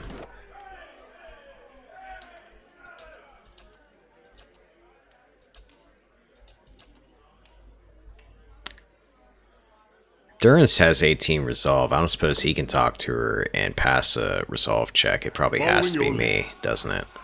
How may I help? Ready, Watcher. How are you at, Durance? What? You There you don't are. want what I have, Watcher. Some flames spread easier than others. No. Shoot. Okay, so wait a minute. Might 16. What's my might at right now? 15. I need something that's going to raise my might by 1.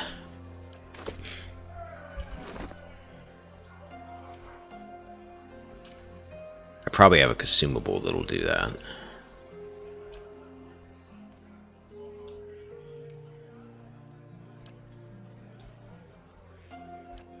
Actually, does Gold Rot Chew do it?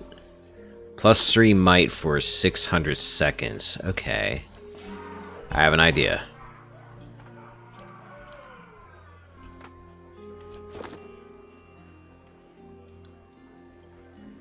Yeah.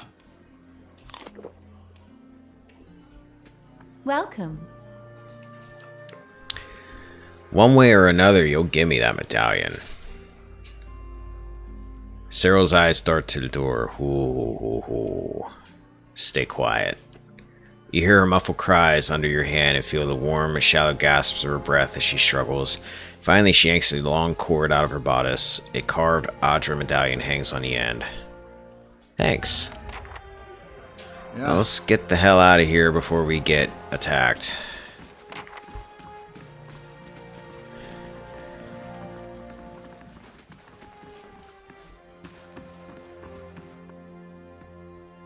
Alright, so we got the medallion and got some unexpected lovin'.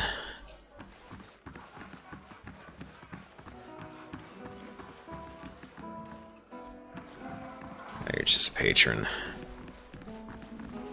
Alright, let's get the hell out of here.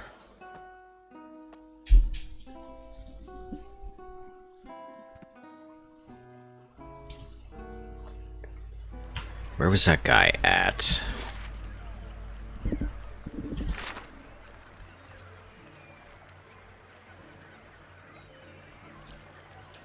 Supply demand's done.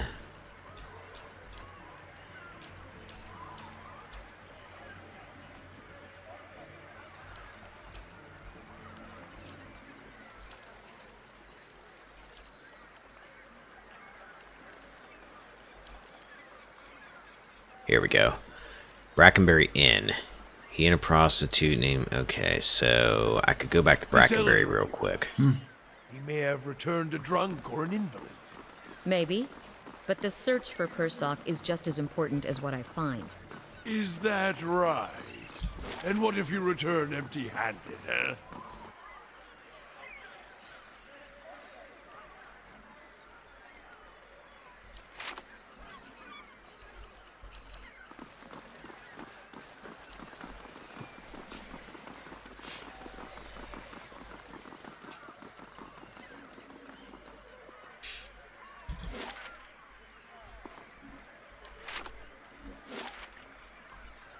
Yeah.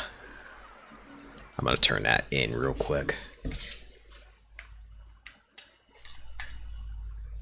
Then we'll go to Heritage Hill, knock that out. Right. So you will go to your king and what? Implore him to curb his violent impulses? At the word of a heroic academic? You don't usually grace me with your flattery, priest. What merits this attention? All Rawatai's history is war, same as everyone. If only the world were led by soft-hearted giants who waste their muscles stroking their own quills. Oh, wouldn't that be grand? I'm content to remain a burr in your boots. But here, if you but stand on the docks, you can single-handedly ensure no one ever sails to the Deerwood again. Ouch.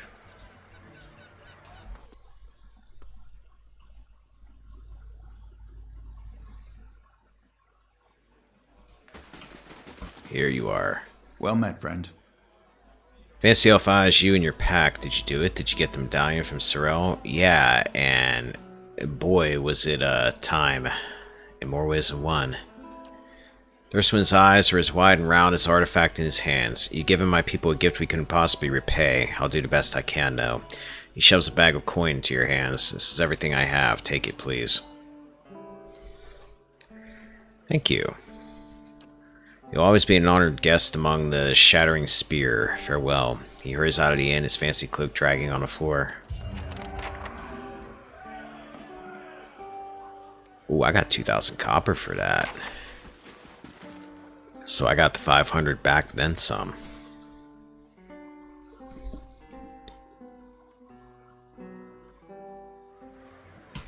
Alright, now. See if I can exit out this way and end up in Heritage Hill or not.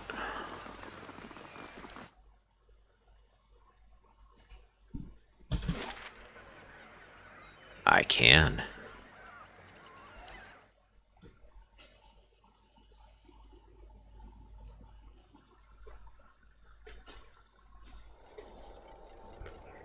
Best turnaround, traveler. Heritage Hill is closed.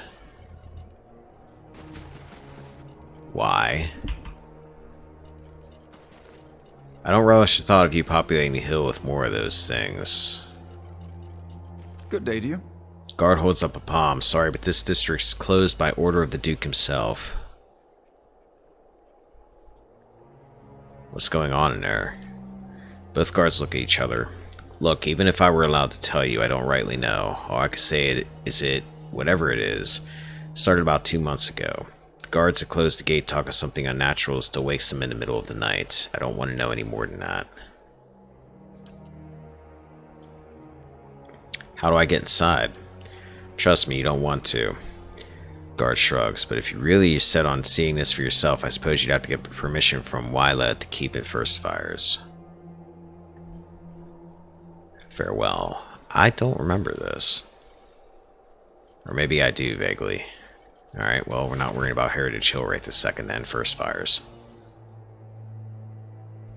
Which I have to go back through Andra's Gift, I guess, to get there.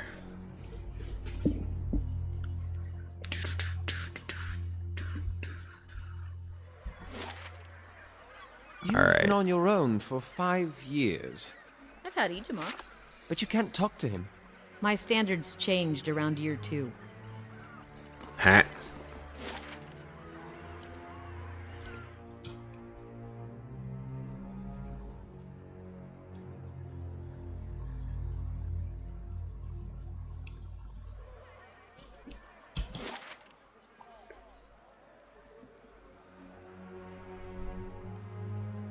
Alright, so I think we'll start off by exploring all of this west side of town parts of things. All these circling feet heading nowhere. What are you talking about? We've got quest and money already. For all that. Being assigned to the embassy in Defiance Bay is an immense honor. Local politics only matter if they disrupt the flow of trade. You have business with the republics? Welcome to the Valian Embassy. Let's see what the haps is in here.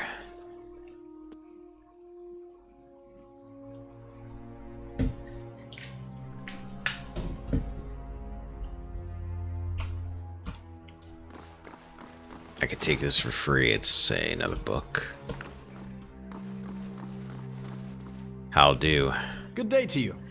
What can this humble servant of the Republics do for you? Tell me about the Valian Republics. They are rich in all ways, in wealth and style and culture, but if you were to go to the Republics, you would not want to leave. Why would you? The people are beautiful and charming. I am here because the Songreta Ducala wishes it, but when my appointment is done, I will be on the first ship out, and I will sing from here to Salona. If there's nothing else, I must return to my duties. What do you do here?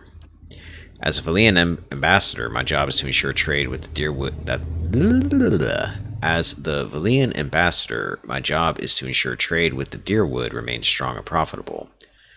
Farewell.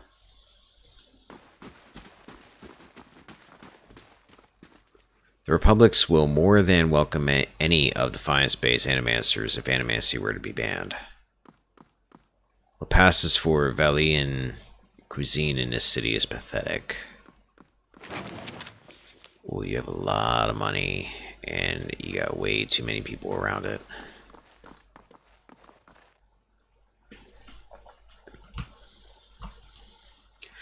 These postings show current prices for a range of commodities, and they track the running exchange rate for the Valian Luce.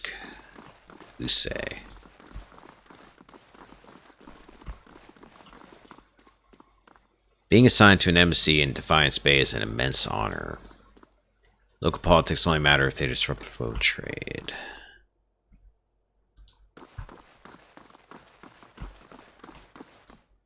Spread across the table are the blueprints of an in-progress trade deal between a merchant company from the Republics and a Deerwooden Weir-Wool collective. The flag depicts a symbol of the Valian Republics, a ship sailing beneath 5 radiant stars. That chest is out of my league.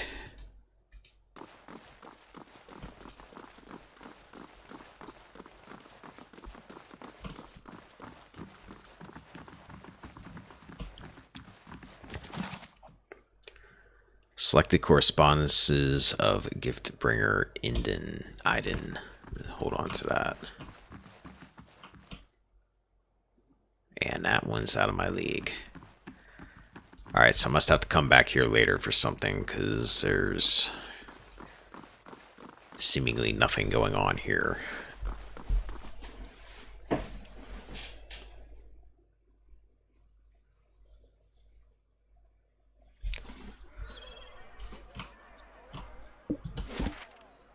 Of all the things I've gotten used to, food was the hardest adjustment.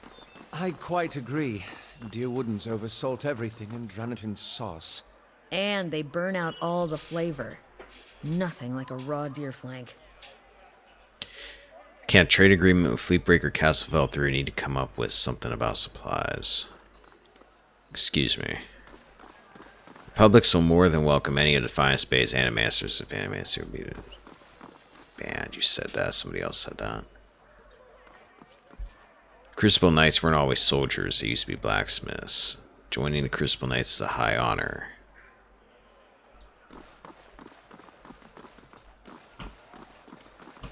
It's not right. Regular folk like us should be allowed to attend the hearings. You do know there's not enough space in there for everybody, right? All I'm saying is, where's our representative who's speaking for the common folk?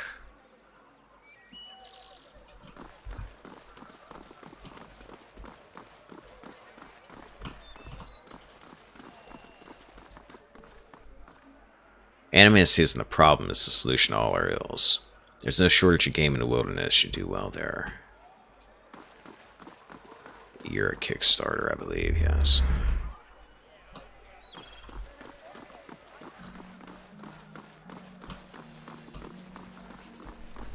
Common folk don't appreciate the sacrifices we made to try and end this.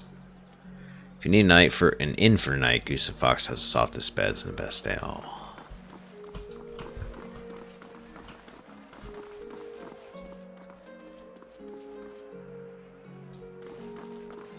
Not a whole hell of a lot going on around here.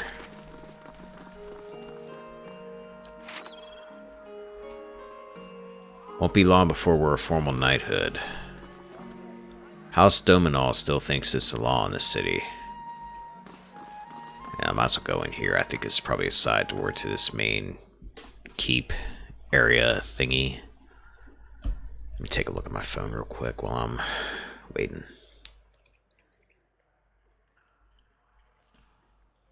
Give me a moment.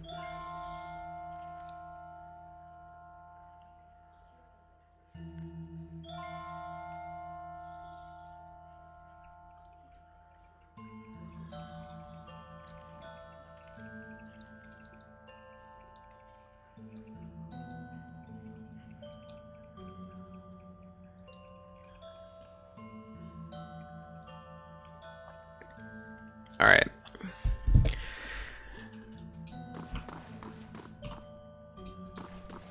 Only people with official invitations are allowed to observe the animancy hearings.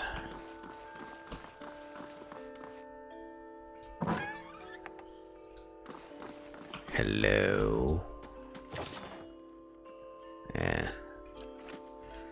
Helmets that don't do anything. No matter what goes on out there, the palace is a symbol of local pride for Defiance Bay.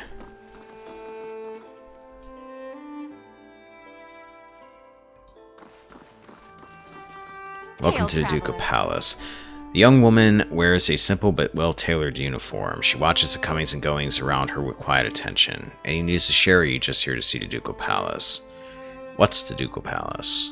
It's the seat of government here in Defiance Bay. This is where Duke Admeth Hadrit declared freedom from Adirian rule some 150 years ago.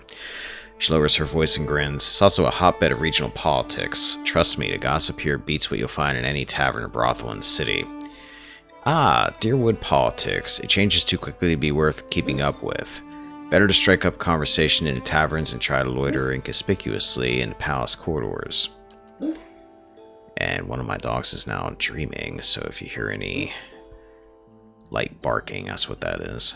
Who are you? I'm a page here at the palace. I deliver messages and run errands for the Duke and his advisors. The pay's not great, but I can't think of a better introduction to politics. What goes on in here? She laughs. Where to start? We've got meetings, public hearings, and ceremonies, and that's just the stuff that happens out in the open. She leans a little closer. This is where the Duke and his key advisors work, so there's always someone bartering for a favor. Fortunately, I'm not at liberty to talk about that side of things. But if you want the official version, she clears her throat and gestures counterclockwise around the palace. We have a shrine devoted to Magrin, official records, and chambers for public hearings and council meetings. Tell me about the Shrine of Magrin.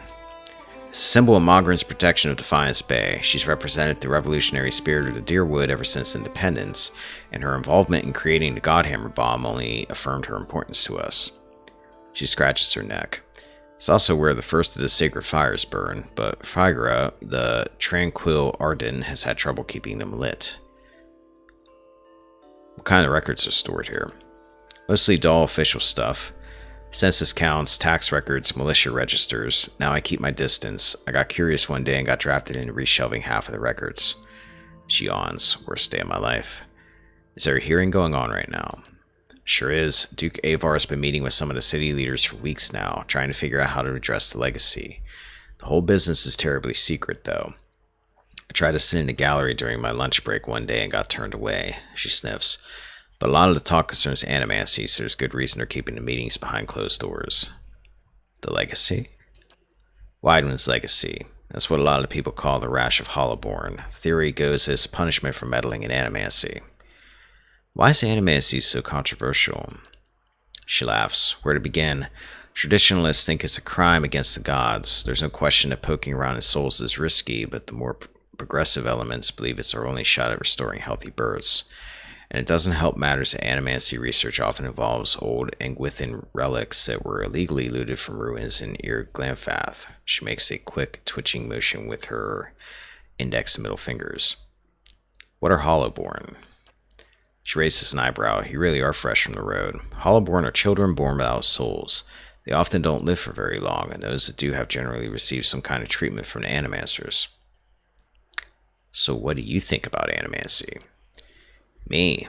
I think the real danger of animancy is confusing a real scholar with an expensive fake. We get a new case here every day. Some poor couple in the Gift or Copper Lane who spend every copper they had on a miracle cure for their unborn child. It never works. She shakes her head.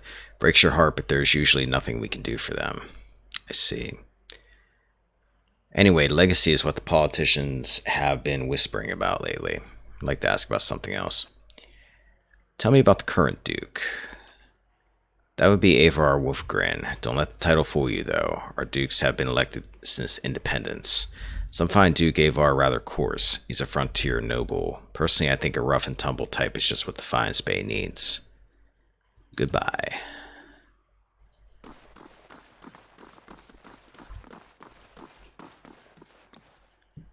Most bright Mogren, transform us with your flame. A stone figure of a warrior gazes toward her raised hand. It's empty, but the palm and fingers are blackened. Gods keep you. The woman's head is bowed as her lips move in prayer. Just as you approach, you catch her glimpsing at the statue near her. She notices you and forces a smile. Praise be to Magrin. Welcome to her temple. How may I be of service? You seem upset. What's wrong? Might you have a quest? Her shoulders slump. This is about the fires, isn't it? She puts a hand on your shoulder. They're just symbols. You can't put your faith in them. Only symbols? Is that why you're so distressed? No, She sighs with a hiss like a release of steam. I've kept them burning steadily for 15 years, but I haven't been able to conjure them for months now. People need to see them more than ever these days. What does that mean? It's my devotion and prayers to keep them lit, but lately when I try to pray, all I can think about are the hollowborn all over the city, the grieving families, the refugees. She shakes her head. How can Magrin allow us to suffer like this? What strength do we gain from a soulless child? Durance grunts with disdain. This ought to be good. What strength do we gain from adversity, from trial and test? The fires don't wither because she lacks in faith. They wither because she does not understand how to be faithful to a horror. A horror wants neither praise nor devotion. A horror wants to be compensated for her services, and Magrin is paid and pleasured in sweat and struggle and pain. This mewling imbecile is unworthy of Magrin's womanly heat. And is this shaking your faith? She nods, running her hands through her hair, but I believe Magrin may be speaking to me again. She frowns and casts a quick glance in your direction. Lately I've been seeing visions, a place in the wilderness with pools filled with sunbursts of color. Strange falls that seem to rise to the heavens even though they splash into the earth. She raises her hands as if framing an image of her vision. Behind falls is a cave, filled with fire and heat and danger and some tokens of my goddess. I know there's something there, but where it is or how I'd get there, she shakes her head. I've been meaning to ask around at the expedition hall to see if anyone recognizes the description. To be honest, though, I don't know what I'd do even if I found a place. Worthless. Like so many of Magrin's flock. Afraid of her god's tests. If Magrin speaks to her, it is to hasten an end to a hypocrite's life, and this vision is surely a death trap for the weak. I'd like to know more about the temple here. Magrin is the most revered goddess among us Deerwoodens, so it's no surprise that her temple is part of the ducal palace. Her fire symbolized trials, revolutions, and the blazing of new paths, all of which are important to us. She gestures to the statue. This is the first of the sacred pyres. When this is lit, so are the rest around the city. Something else? What's the significance of the sacred pyres? They symbolize Magrin's power and guidance. Right now, the people of Defiance Bay need to be assured of her presence. She crosses her arms, staring at the statue. Our neighbors in the Valian Republic see us as superstitious, but we're just sensitive to the signs and warnings of our gods. Of the gods. Goodbye.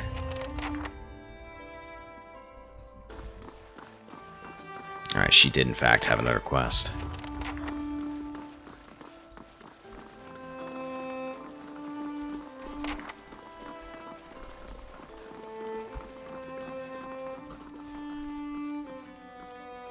The legacy, when will it end? It's imperative that we find a solution to this catastrophe.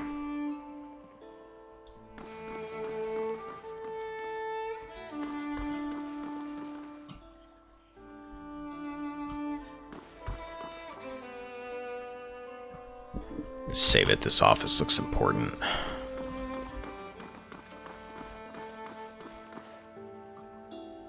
Greetings. A taciturn man with graying hair pores over a tome he's just withdrawn from one of the shelves. He glances up at you with baggy eyes. Yes, is there something I can pull for you? I'm looking for militia records from the time of the Saints' War, trying to find out what happened to someone. Man clears his throat. We've had a number of inquiries about such information. I'm afraid we've had to bar access to the public. It seems there is still quite a number of folk in Deerwood who bear ill will toward Reserans. Would be responsible to surrender their names to just anyone. Many came to settle here as refugees. Perhaps if you were more established in Defiance Bay, things would be different, but I have no reason to suspect you to be any difference from the others. We've come a long way. I just need to find out about my brother. I don't even know what side he fought for. You must understand, I have heard many such stories. I'm afraid there is nothing I could do for you. Farewell. Okay, so we just got to do some quests, which, that's fine. We've got plenty of those running around here. Don't want to steal the books.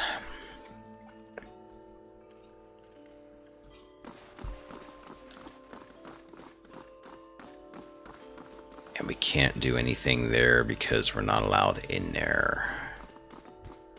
So let's get out of here. I think we're almost through talking to everybody here. And we can go and start getting some things done.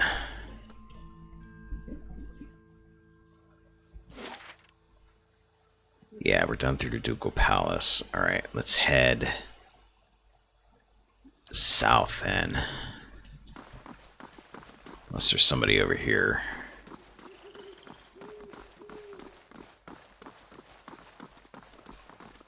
Does not look like it. That's the door we took to get in.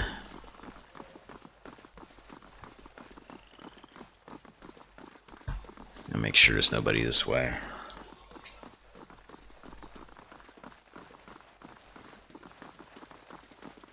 Kickstarters. Politics, infighting, greed, and a shrine to Margaret as well. Her clergy belongs there.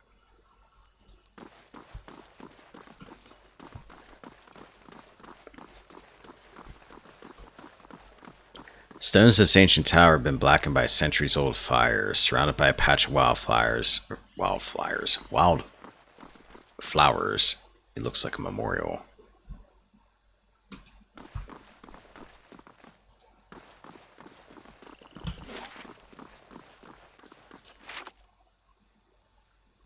Let's go down these steps and see what this is down here.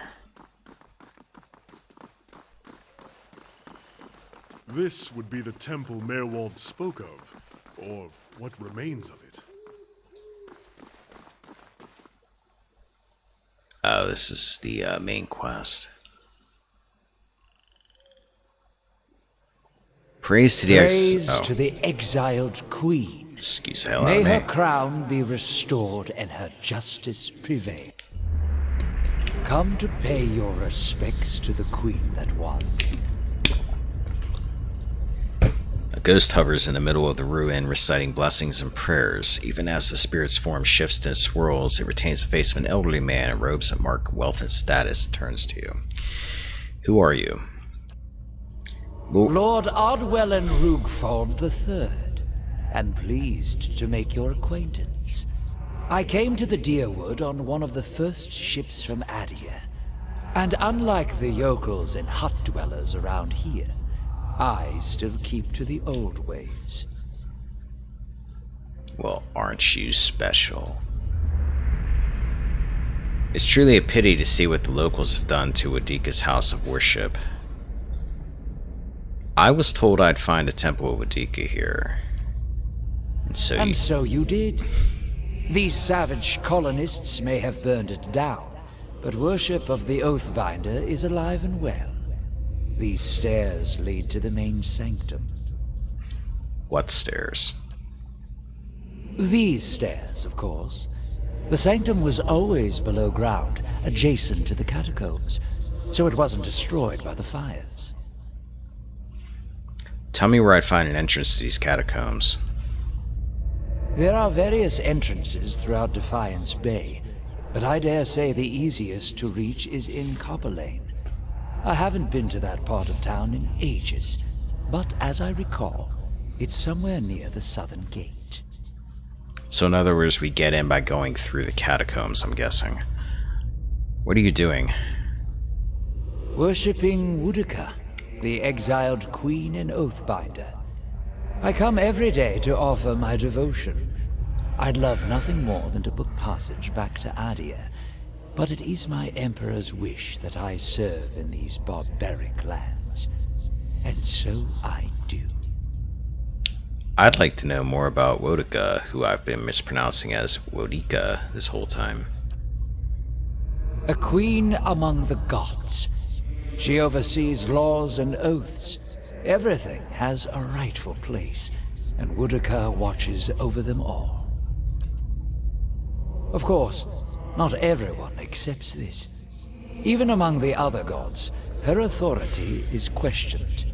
But Wudaka is also goddess of memory and vengeance, and she remembers.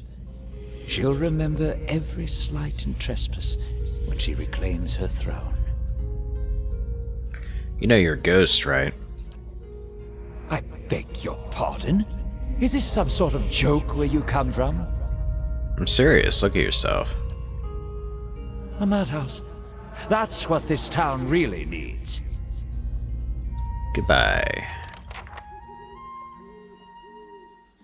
Alright, so we need to get down into the Temple of Wodika, but we're not going to be doing that right this second. Got some other things to do first.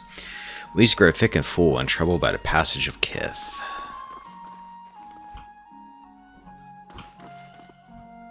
Alright, there's nothing else over here.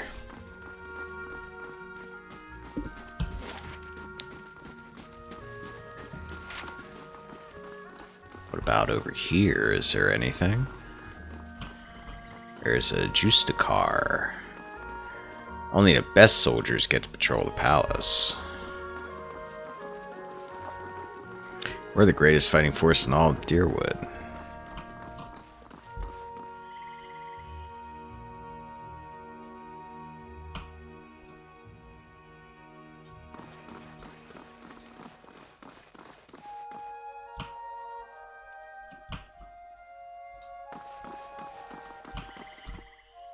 Where's this go?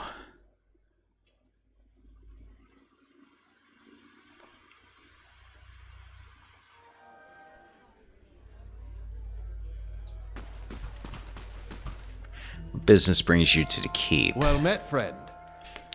Aldmar gives you an appraising eye. Judging by the scars on his face, he's lucky to be able to do that much. Every day we get more from the hinterlands pouring into Defiance Bay. Keeps us busy on the watch, it does. You look like you've recently arrived yourself. Who are you? A soldier of the Crucible Knights. I'm proud of it. I help keep everything running at the keep so that Commander Cliver can focus on more important matters. Looking for something or just knocking the dirt off your boots? What goes on in Crucible Keep?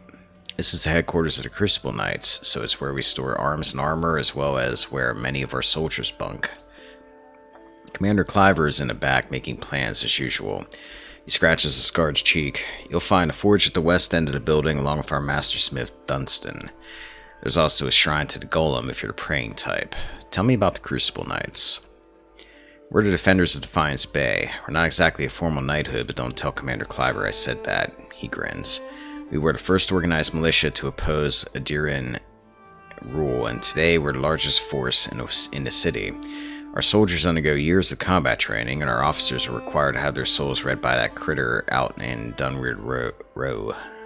What's this about Dunweird Row?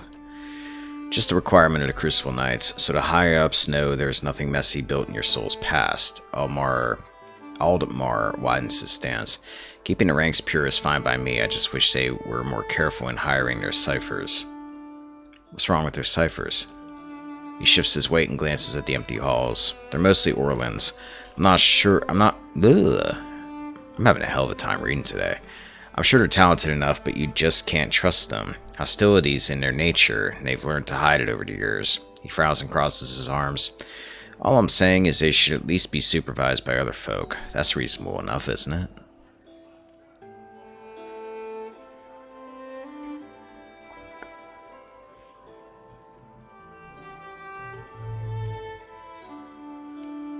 If people treated them better, you wouldn't have to worry about them being so hostile. Aldmar shrugs. I'm just speaking the truth. Nowadays, it seems that's the biggest crime of all. I don't like this guy. That's all.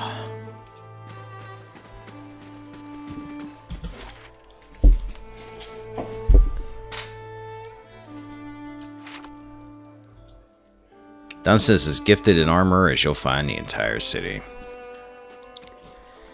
Crucible Knights weren't always... I've heard that from like 15 of you guys. Won't be long for a formal knighthood. What's up here?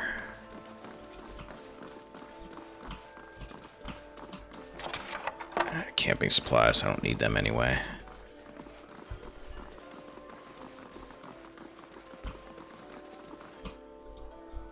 Tongues of flame lick at the forge, hissing with smoke as hot as a dragon's breath. Only the best... Oh, same thing I've This is been about hearing. the breastplates. I already told Cleaver they won't be repaired till next week. What do you do here? I'm a forge master.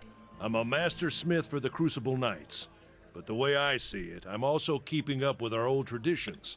The first members of our order were smiths. Nowadays, most everyone's a professional soldier. I suppose it's to be expected, but I think it's important we keep up with our roots, too. I've heard this voice actor somewhere before, and it wasn't in this game. I can't think of where it was. Something else on your mind? Tell me about the Knights. We were all smiths back in Hodred's day, though I'm about the only one here who still gets his hands dirty. We're a fearsome fighting force, though these days I think Cleaver takes more pride in our parade formations.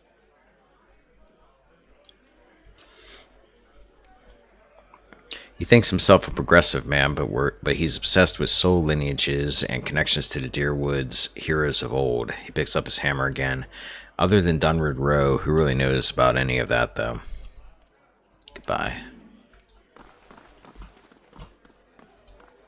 Tongs, hardies, hammers, fullers, and punch tools hang from the wall. They feel heavy and sturdy, but their flame-darkened surfaces testify to frequent use.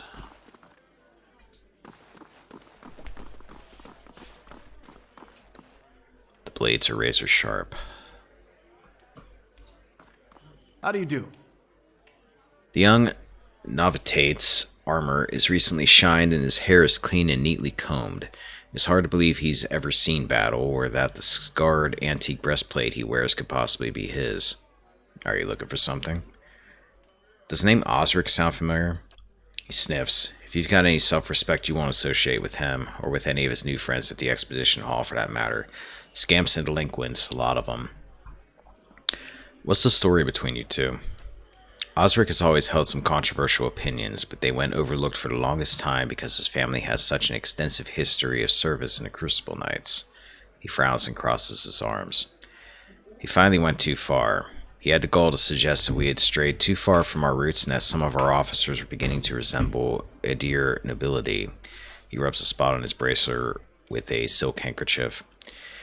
He would have us all wear rough spun and fight with forge hammers. I merely reported his statements.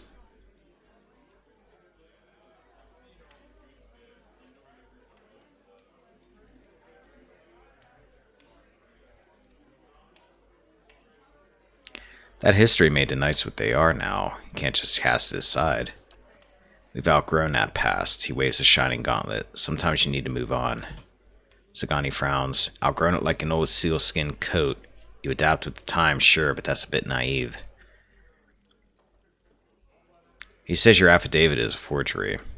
Just what would he know about that? It's perfectly convenient for him to cast aspirations, what with his pedigree in the Knights. He folds his arms. Blinks at you. It's a lie, of course. Is that his breastplate you're wearing? It was. He looks down and admires it. It became property of the Crucible Knights when he was discharged. Now it's mine. And it's not for sale, if that's what you're wondering. Not every day you'll find armor that was used in the rebellion. Enough about Osric. On that we can agree. Tell me about the Knights of the Crucible. We're the primary defenders of Defiance Bay. The Order's founders were the first to rally for Deerwooden independence. He waves his hand. Of course, that's ancient history now. Now, we're the most prestigious company of soldiers in Deerwood. It's a glorious line of work. He scrunches up his nose. If you could forget about the barracks, that is. Was there anything else? How does someone become a knight? We don't take just anyone. Our members share soul legacies with the very men and women who defended this land a century and a half ago. He shifts his weight and coughs. Anyhow, Commander Cliver is responsible for initiations, but he rarely accepts foreigners. Farewell. Alright, somehow I gotta get that breastplate from him. At some point, we'll sleep on it for a moment. Find Penhelm's affidavit. Okay, I can always do that. Dungeon construction completed, finally. Okay, I want to build barracks. Allows you to employ hirelings to defend your stronghold. We need that. Purchase. 2 days. Probably should have made that before the dungeons, but oh well. There is a record of active patrols and reported crimes in Audra's Gift. The latter far outnumber the former.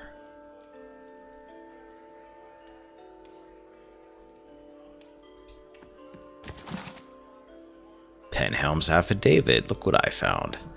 Curran, a cipher duly appointed and employed by Dunrid Row, does hereby certify that Novitate A.M. Penhelm has been found to have a soul free of any subversive influences or tainted essence. Scroll stamped with the seal of Dunrid Row and signed by both Penhelm and Curran. I'll take that.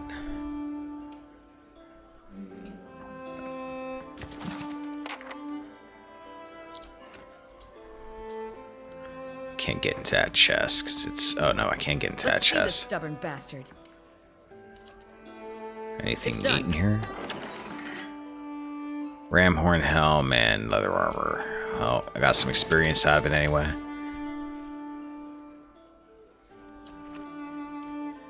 Yeah.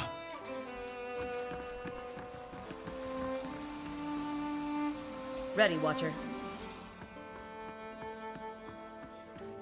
Aw, you had to come in here. Oh well, forget it. Yeah.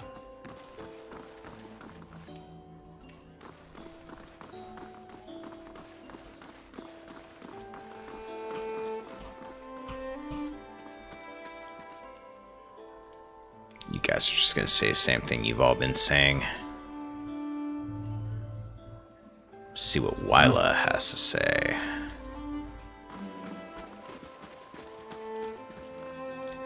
The Justicar's gaze flicks over you briefly before returning to the novitiates, I guess that is, gathered in the training area. If this is about patrols, my novitiates are already stretched to their limit. Between the refugee influx and the mess at Heritage Hill, I simply don't have any units to spare. After a pause, she looks at you again. I'm sorry, was there something else you need? Is something wrong at Heritage Hill? She lowers her voice. What isn't wrong is a real question. A whole district of walking flesh-eating corpses. We sealed the area 2 months ago, just after I lost one of my finest commanders there. And yet this is the second guard rotation to disappear. There are already enough rumors about the place floating around to keep without my soldiers whispering about these disappearances. She shakes her head. I'd just as soon abandon a district, but if those monsters should find a way out... Tell me about Heritage Hill. Used to be one of the most prestigious districts in Defiance Bay, but a few months ago the residents all went mad, started eating each other, and anything else that had the bad luck to wander into the district. Never seen anything like it. Now every novitiate that stands guard there, every one of them that comes back anyway, talks of the stench of the grave and the groans of unspeakable horror. She holds up one plate-clad finger. The why and the how are questions for the Animasters. I've sealed the district in hope of containing whatever happened there. Seems to be working for now. There's nothing else I must attend to my duties. What do you do here? I'm in charge of the keep's novitiates. I'm responsible for their training and patrol assignments. She nods at the group gathered in the training hall. They're good soldiers and they've been quick to adapt to new challenges. You said earlier something was wrong at Heritage Hill. I could look into it. She steps back and regards you. After what I've just told you, you want to go into Heritage Hill? I've lost trained soldiers there. Why should I let anyone in?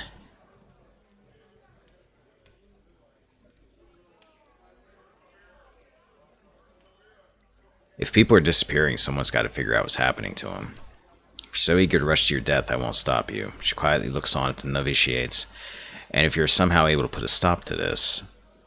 You've got my permission to enter Heritage Hill. I'll send word to the guards at the gate. Farewell. Alright, so we've got that to do too now.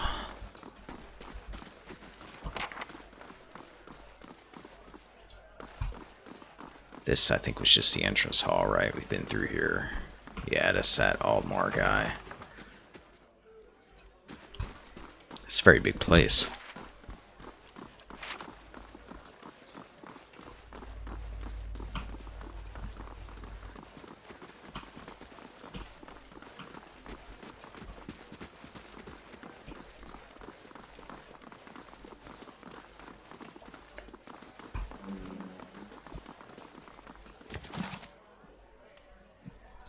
take that book.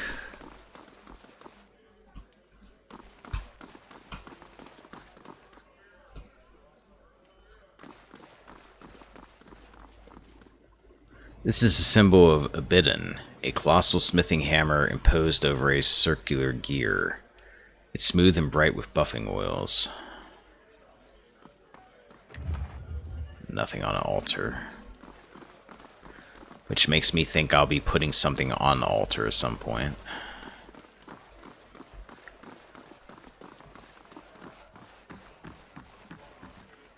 We just don't have the manpower. Hi, manpower. I'm here. This map shows the environment surrounding Defiance Bay. Flags mark strategic access points to the city. Refugees from every corner of the Deerwood. The dozens getting them all riled up about animancy. At this rate, we'll need twice the soldiers to patrol Defiance Bay. Yes? Can I help you with something? Why don't you have enough soldiers? Fleetbreaker Castle. The High Justice has summoned almost half of my novitiates, and more of my justiciars to a keep on the other side of New Hailmar. It's not for me to question the High Justice's orders, but it's left us short-handed. And mark me, we're just a couple sparks away from anarchy. With so many newcomers, can't you just recruit more soldiers? More recruits means more training, which means more time from experienced soldiers that I don't have. He half turns away from you. Anyhow, I hardly see how any of this is your concern, but if you've got time to ask about it, then perhaps you got time to do something constructive. Forge Master Dunstan is working with an animancy scholar to build what we're calling Forge Knights, warriors that can patrol our streets without suffering fatigue, disobedience, or fear. That sounds like a brilliant idea. Some agitator throws a rock at him, we don't have to worry about things getting out of hand. No, I'm sure that won't lead to anything getting out of hand. He's constructed the armor, but we need the scholar's research. Unfortunately, she hasn't been around the last few times my novitiates have checked. Bianna lives with the rest of the Scriveners out in Copper Lane, but I haven't had the soldiers to spare at the moment. Go to the Scrivener's dormitory and see if you can find her. When you get the research, just bring it to Dunstan. This is his area of expertise anyway. Once you've brought him the research, he can sell you any arms or armor if you need. He forges and repairs all of our equipment. You won't find a more capable smith in Defiance Bay. Is there something else I can do for you? You're in charge of the Crucible Knights. Here in Defiance Bay, anyhow. The High Justice is the leader of our order, but he's currently stationed at Fleetbreaker Castle. My job is to oversee our forces in Defiance Bay and to keep order for the Duke. Tell me about the Knights of the Crucible. He crosses his hands behind his back. We're the only professional army in Defiance Bay or in the Deerwood for that matter. We defended the city in Hadris Day. We improved our training since then, but Dunroad Rowe can certify that many of our officers come from good Deerwooden fighting stock. Now we're responsible for patrolling the city and keeping the peace. With so many refugees pouring in from the countryside, it's become more important than ever. Unfortunately, it has turned to some enemies, particularly among dozens of some of the more enterprising families in Defiance Bay.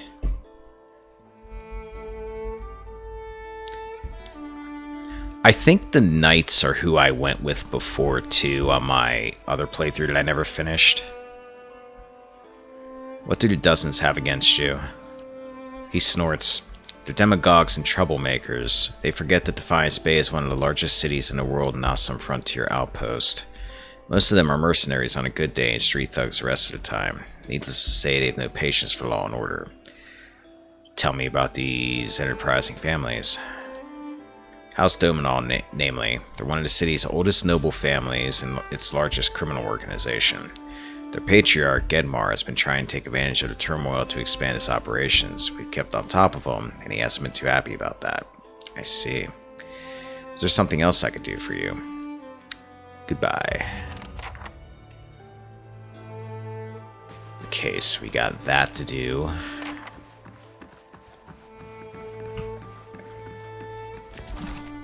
I'm gonna take these books for later since it's not counting as stealing. New task, I want it. Find Eorn. Wait, what's that? Task. Where's that? Down here. Crucible Knights calling for the arrest of an Orland man named Eorn. Apparently he's lewd captured us farther. The Knights continue to hunt for him. The edict of arrest I found is recently dated. Eorn cannot have traveled far and it seems unlikely he'd get past the guards at the gates. I should look for him in the city. Oh, that must be that thing I picked up. Let's read that as soon as I find it.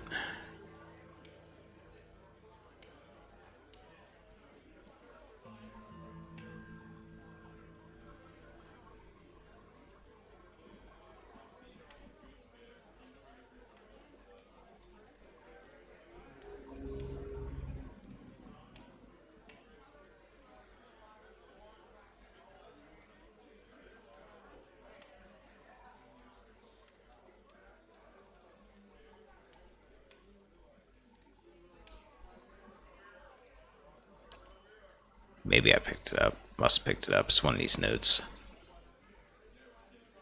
Quest item. Yep, that's it. That's not it. That's it. This edict calls for the arrest of Eorn, whose recent actions have led to the death of a Knight of the Crucible. It requests reporting any information to Justikar Aldmar. It is signed, Commander Cliver.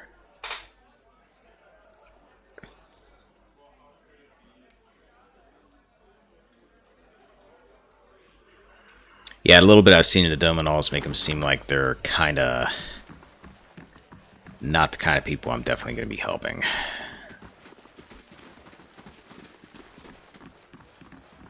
Same with the Dozens, in all honesty.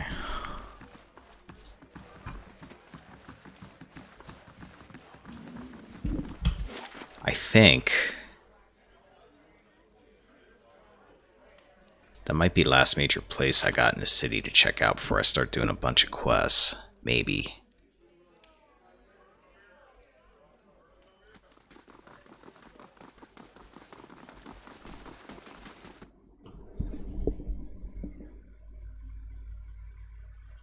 I got my barracks being built.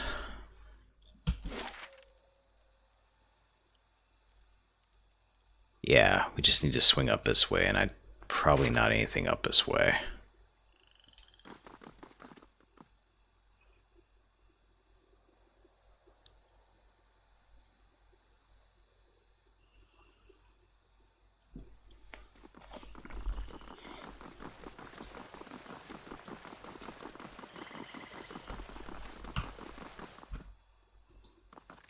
Take that.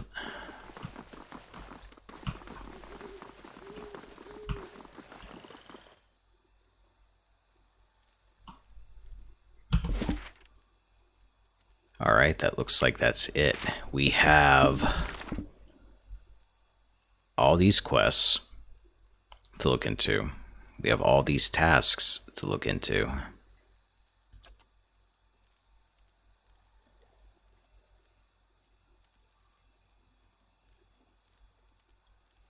I'm actually going to take care of this real quick, because I think I just need to deliver these pieces. So we'll go to Brackenberry real quick. My plan is to get that thing back in Gildaville. I keep forgetting about that crypt, that temple ruin or whatever it is. Which should be a real easy thing to do, because I should have probably done that a long time back. Right.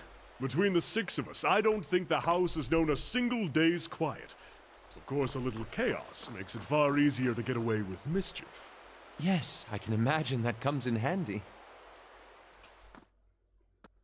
Anyway, yeah, that stuff should be real easy to kill in that place. Nans.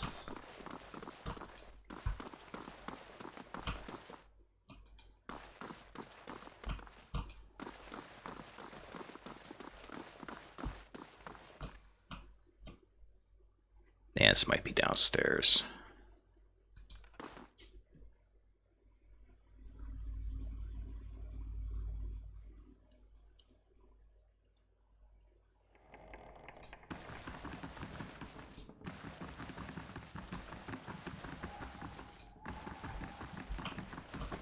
You're not Nans.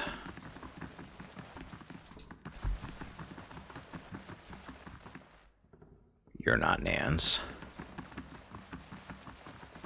That door's locked. That room's empty.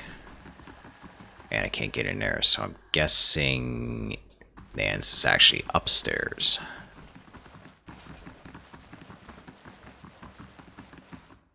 My little dog chasing after the party.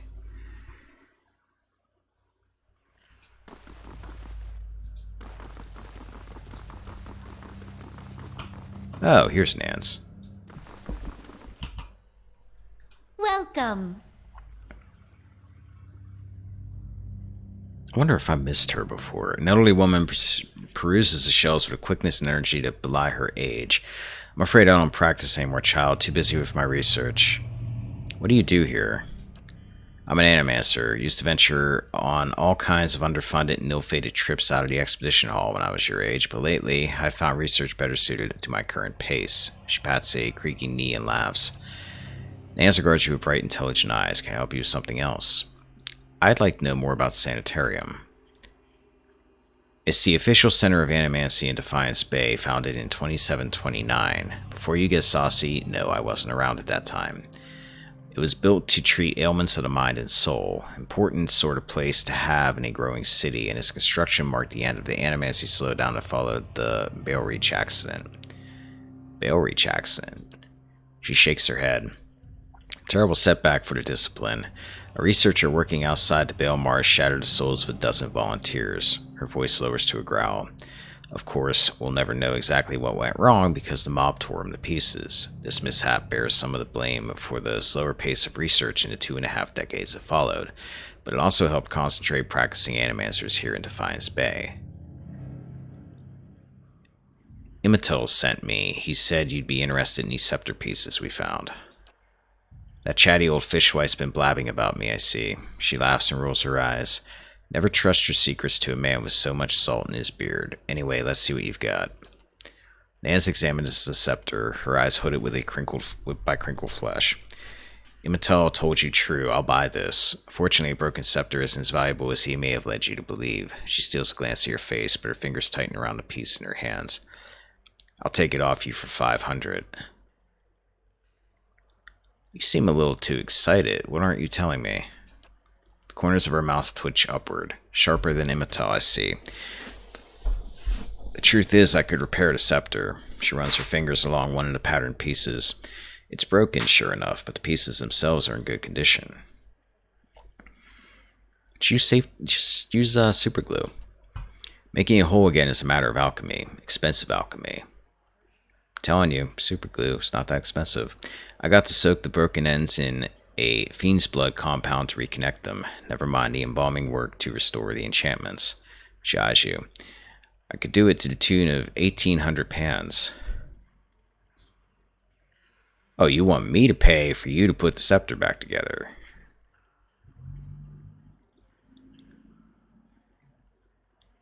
Are you giving me the scepter after you do that?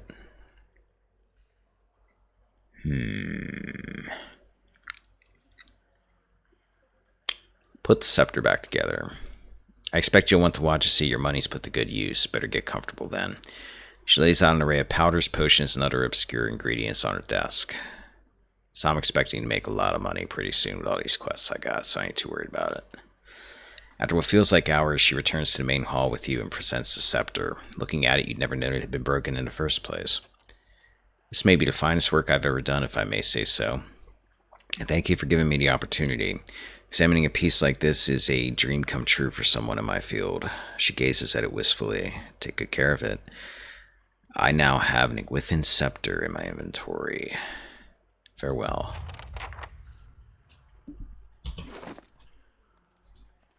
Igwithan scepter, two-handed, speed fast, range 10m, 20 attack speed, plus 4 accuracy, 15 damage, crush slash damage accuracy versus deflection.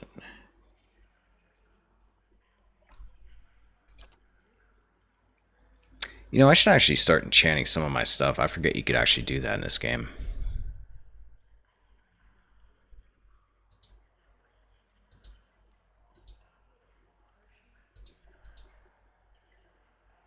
I'll have to look into that later. for now. What are you using? You're using a fine wand and Durance's staff.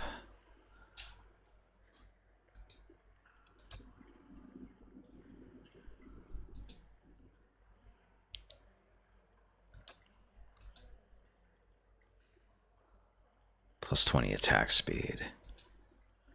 Yeah, switch to this for now.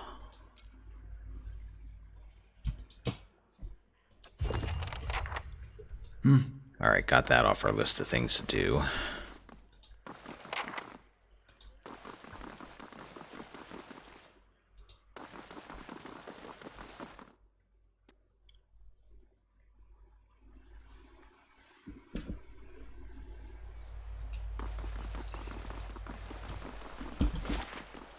Alright, let's exit out this way.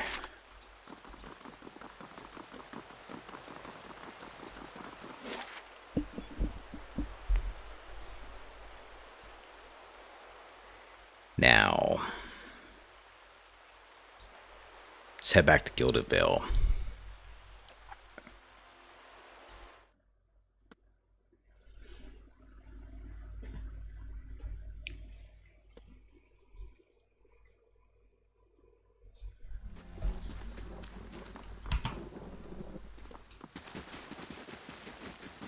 Let's talk to a deer. He's got something to say. Strange place for a shrine to Abidan, Crucible Keep. Maybe it made more sense at some point before it gathered all that dust. The only thing the Knights of the Crucible worship these days is the nobility, as far as I understand it. I knew some soldiers who got recruited by the Knights after the war was over. They told me some about it.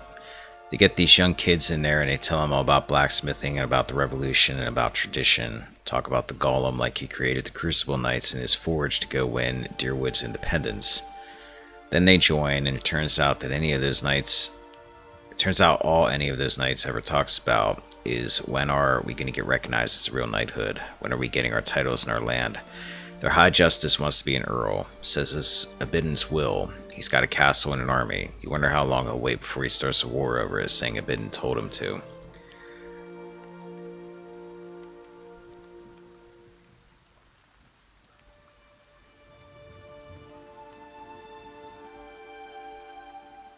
It don't seem all that bad. They're keeping peace in Defiance Bay. There is a kernel of something good in there, I think. Some good people wanting to do right by each other. Trouble is they're heading away from it. Dun dun dun. You have like 45,000 questions that I have to... You're skidding your knuckles on the wrong door. That I have to ask like in stages here. So I want to ask you about the region and its history. I wanted to ask you about the Salvation. Yes, I'm going for that damn temple that I keep forgetting about finally. Finally. I figure I'm going to chop up everything that's in there because that was from a ways back. When animasters tried to place animal souls into children, they're in snarls. If you ever need a proof of their trespasses, that alone speaks to it. Widewin may have taken a god, but to put an animal inside the vessel of a child, Duran shakes his head, his face wrinkling in disgust. Animancy is madness. Worse, it took too long to see the crime for what it was. I heard of the first tales, the Orlin suffering first. He chuckles ruefully, then sneers, like they always do. Animals within animals, compounding the madness. Did you see what happened? First was a woman. Could have chalked that up to female weakness. Then the Catman. Could have chalked that one up to them being animals. His hands tightened on his staff. Then more and more souls ended up at their claws. Duran's gaze hardens. I would have given anything to place them within a cage with those they saved to see their craft shape the craftsman. Let those children tear their tormentors apart. I can only give a taste of what they should suffer. It is a meager fate for both. I wanted to ask about the region and its history. Let me ask you about something else. I suspect the answers will seed more questions. Tell me about Magrin. Oh, you know her, you must. He gives a bitter chuckle, then his tone evens out. She's a many-headed bitch. What's your view on Magrin? I think he just explained it. She's a goddess, as fickle as they come, and with all the failings you'd expect of an empress and a whore. Too many eyes, too many wants, too much to hold on to. That's the failing of a god. More aspects than words to describe her, like most of them. A god with many nations to oversee, only serves to spread herself too thin. Although flame rarely crosses twice, so perhaps that is the only truth she embraces. Who knows? Gods get greedy. When it comes to fire, fire is a god's hunger. What are aspects? Durance begins to count on his fingers, chanting it off. War transforms, fire consumes, trials purify. Warfare, fire consuming, purification, and most of all transforming. Trials as well, but all things are put to the test anyway. A trial can consume, purify, transform. They are all linked, although at its heart is a flame, and a flame is what matters. It is the source of all things. Guess they should have started with that, eh? Any fool around a campfire knows that. Without flames, fire, we would have made little progress in the dark. To hear some of the inner fires tell it around the hearth and the bellows, even in the halls of Ashfall, you think the fire brought life to man, and that fire was Magrin. Some of the older texts say she rubbed her hands together and they burst into flames, or another god shouted at her like a poker. Huh. There are different perspectives on her, then. He grunts. Mine is the only one sight among many. Durance frowns, pauses, then his eyes take on an eager gleam. But here's one. I can speak to how the losing side sees her, and that should tell you enough. Let me speak to what an Adiran sees. What does an Adiran see? The Adirans have a proper, polite translation for her. Excellence in war, tactical discipline, he snorts. That's why they lost the fucking colony, of course. They were probably still quoting that while we had them bent across the decks. All their guns and cannons are fine, but useless when your staff is crackling light into their skulls, dispensing red gifts left and right. Durance's fist tightens and he laughs. Adirans call that elevation, divine awareness. Those words are as welcome as shit on one's boots, and that's all they took back with them when they were running. He shakes his head. A lesson learned at the wrong time. Almost feel a pang of sympathy for them. Almost. Lesson, what do you mean? The title of a god isn't knowing a god, adhering to words rather than walking the path, testing yourself in the heat of it, walk until the words are stripped away and you feel it burning in your heart. That is the lesson. That adherent politeness, that pretty adherence to the word of scripture as they saw it, that burned their ships, scarred them, kept them running through the Deerwood campaign. He snorts. Divine awareness. There's no true faith in waiting to be tested. The best in battle have already shit themselves plenty, shit themselves until they're dry and can focus on the killing. Enough about Magrin, I have other questions. I suspect the answers will seed more questions. Wait a minute, is there any more about that? No. Oop, shit. You done talking to me? Yeah, you are. Never mind, let's get going. Yeah. We'll be speaking more to you later. Mm-hmm.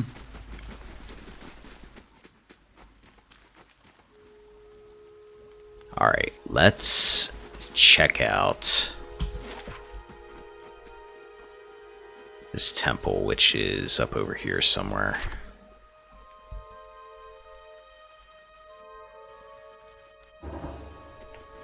Barracks construction completed, yay. Now that I've lost that brutish warrior.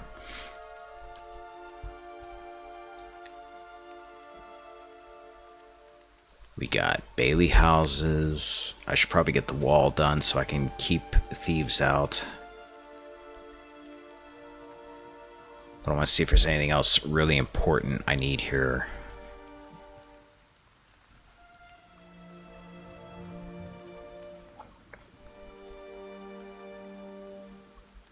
Yeah.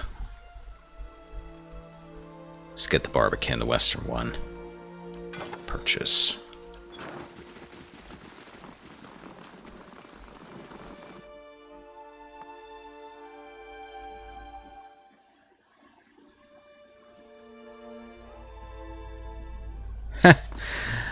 I didn't forget about you. What was your name, Wharton? Hail and well met.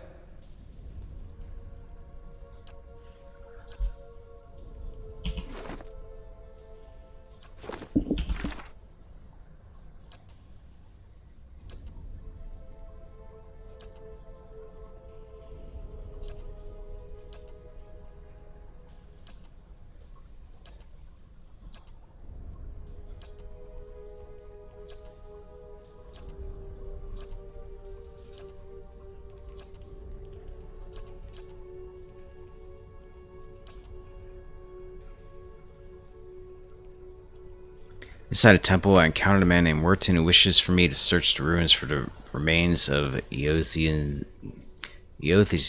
priests. He tells me Radric scars slaughtered many years ago. Temple is full of secret compartments and will likely find remains on the lowest floor of the temple. Warned me, however, the temple has become infested with spiders and scolder. Okay, I ought to be able to easily kill this stuff. But we should probably be looking for traps. Hello? Mm-hmm.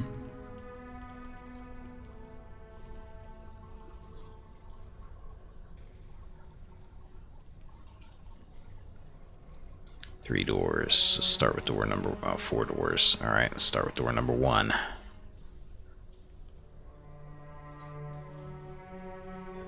Spiders.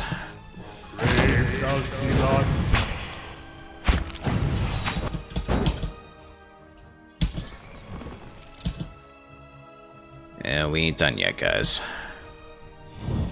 You I'm come here. out of sneak mode for this. Yeah. Itamaki, you can come out of sneak mode. I have them.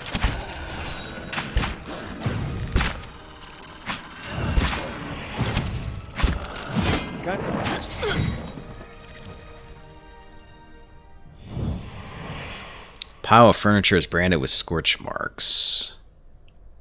I shall be discreet. Box on the table, and I don't trust that it's not trapped. Whoever sat here left in a hurry. Ink is dripped across the scroll, obscuring its contents.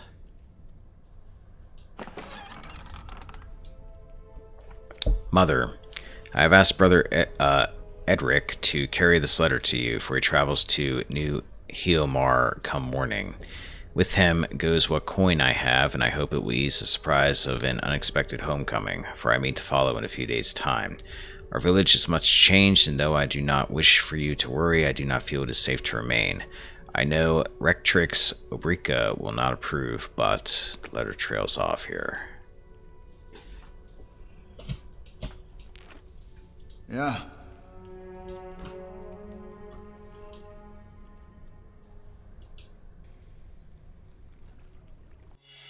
I was gonna say something Always looks something off new. about this wall.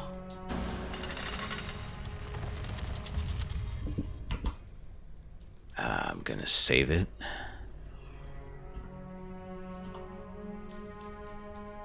Scolder.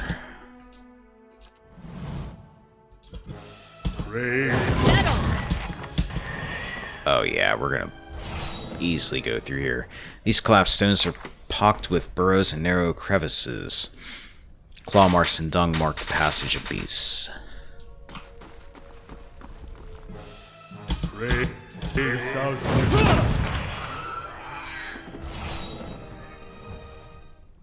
I'll see what I can find. Vermin have scoured these plates through, though mold still grows in green-black clumps across the table.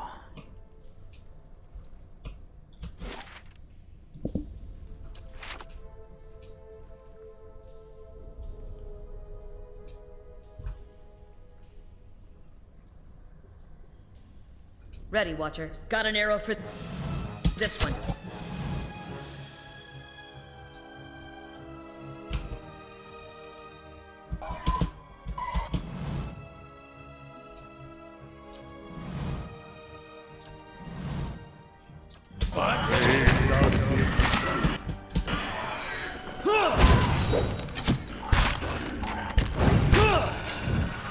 Man, it's nice to just let them take over and do their own thing and not have any problems. Sure.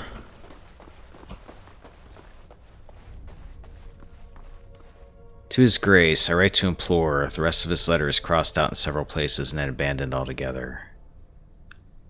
Laying low. Take that. Fine sword. We've outgrown fine swords, I think. Money. Monsters of the Dead Fire Archipelago. We'll hold on to that.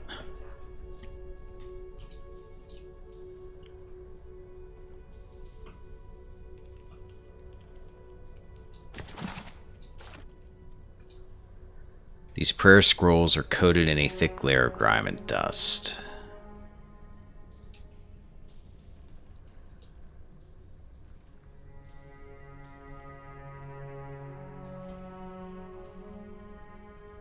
I've got this. It's done. A mace. Plain old ordinary mace.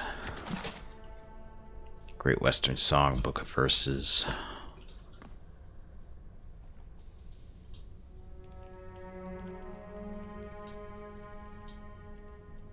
Guessing we can't do anything with that from there.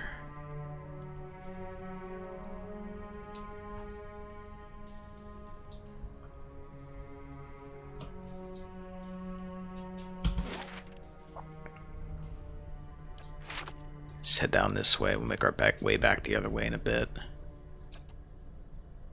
Camp. Oh, must hit the wrong button. Raid out. Following your lead.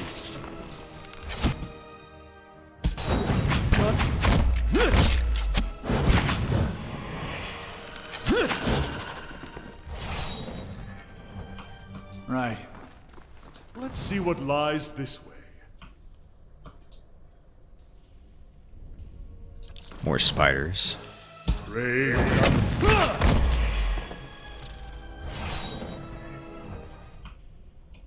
Hey.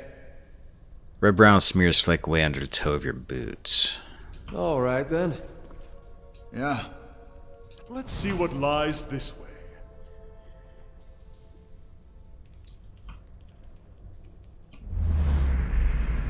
The nearby crystals light the cracked mosaic floor in shades of orange, and at certain angles a metallic symbol beneath your feet gleams gold.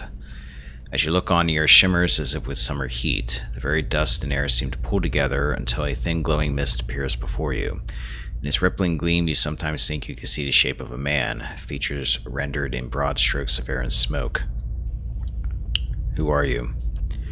Your voice sparks movement, the spirit surges with a sudden blazing light, and in the next moment you are somewhere else, your mind assailed with a sudden wave of fear and noise. You are in the chapter hall. Priests and faithful have gathered in a great crowd spilling into the hall, bodies pressed against you, surging forward to listen. Your own grief is mirrored in the faces around you. Some of the initiates are weeping. Someone has snuffed the candles, and the room is dark, save for the podium lit from behind. Two people stand before it, lit in silhouette. A man is shouting, voice so ragged with fear you cannot understand what he says, but the rhetoric stands calm, unmoved. Her strength will see you through all these dark times. You feel that hope like a spark. You feel that hope like a spark behind your ribs. Somewhere behind you, someone begins to sing. The spirit tears itself from you with sudden, dizzying force, and you find yourself back before the ruined altar, swaying. Spirit fades as suddenly as it appeared. Well then. The face of the statue has had most of his features struck off along with portions of his hands.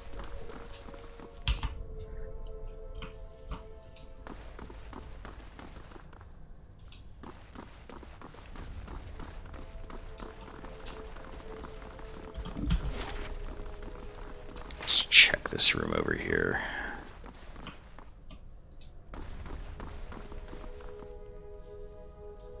Will-o-wisp. I've killed one of them before.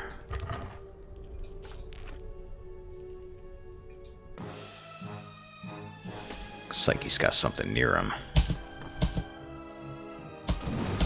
It's another ghost, maybe.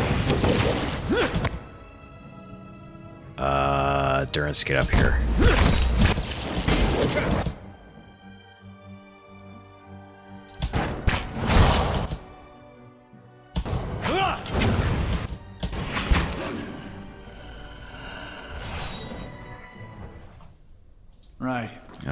that was is gone now.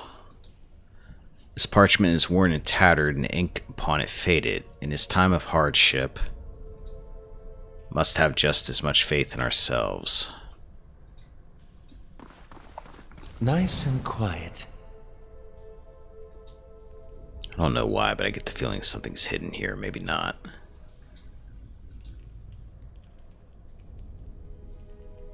No.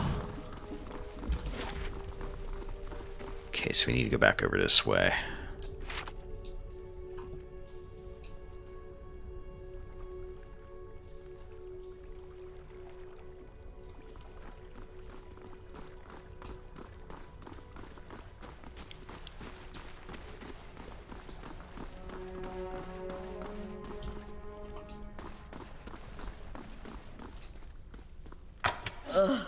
Oh, that was Feels dumb. like I ate bad seal meat.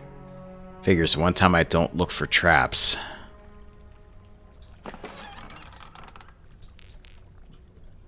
Minor ring of protection. The one time I don't look for traps, and that is why you always look for traps.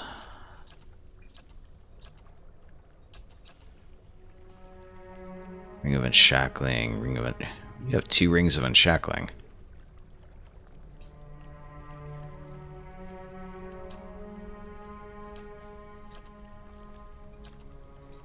Give one to Aloth. And Aloth, you can also have this ring of protection.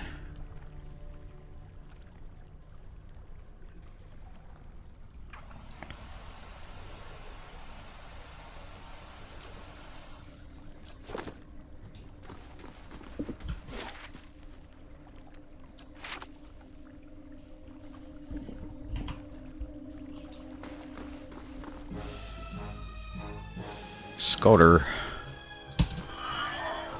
Ooh, many Scolders.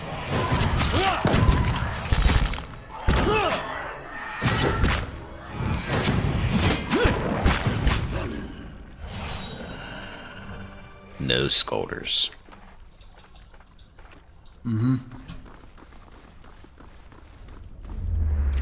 A haze fills the air, coalescing steadily into a burst of, or blur rather, of dust and mist. It gathers into the outline of what appears to be a dwarf, a shimmering echo that fades in and out of sight. But stronger than sight is the sense within you of a powerful energy. It roils and sees with a grief that seems to spill into your own thoughts, tainting them until the sorrow is your own. Like a crashing wave, the energy surges towards you and into you. Suddenly you are elsewhere. Before you is a brightly lit stone corridor lined with torches and gleaming crystals. You're running, your footsteps echoing off the stone around you. You forgot to tie your sandals and they're slipping from your feet, fouling your steps. You're late, again. The right's going to begin without you. You hear the tolling of a bell, and your spirits lift as you recognize a familiar warped tone of the right hand, representing the first of the dawn stars to appear in the night sky and last to fade in the dawn light. You pray fiercely that this is the first of the chimes and not the last. The light fades, as does the memory. When your eyes clear, the spirit is gone. But then I'm at it.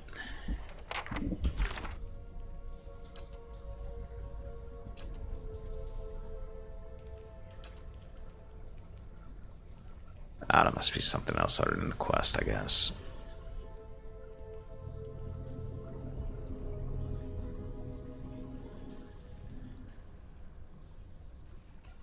Oh, okay. To add something to the quest description. A powerful odor of spices rises from one of these dishes. Vibrant dyes and grain seeds fill the others.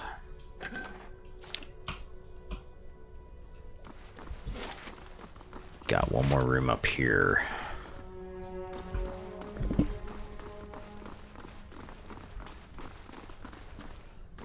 Oh, here's the bells.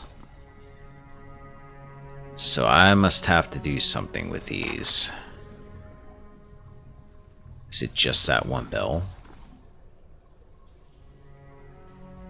3 bells hang from the stone protrusion that runs along its wall. Years of dust and grime coat the metal. There is one large bell at the center, flanked by 2 smaller ones. Leave.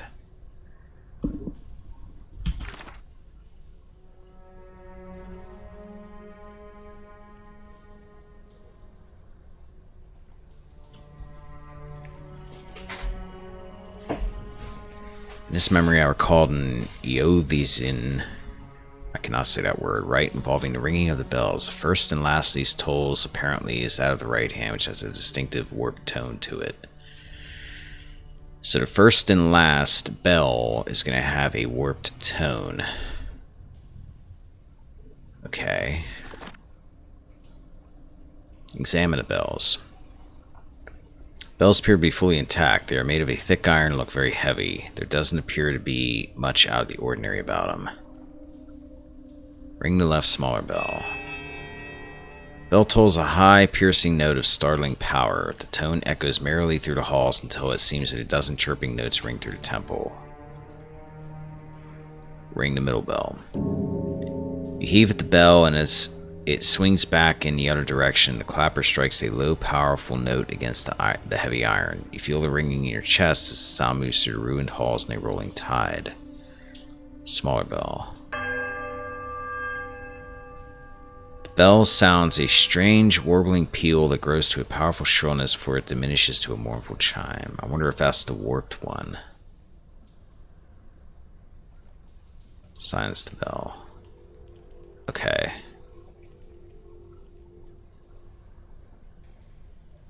Let me try something first.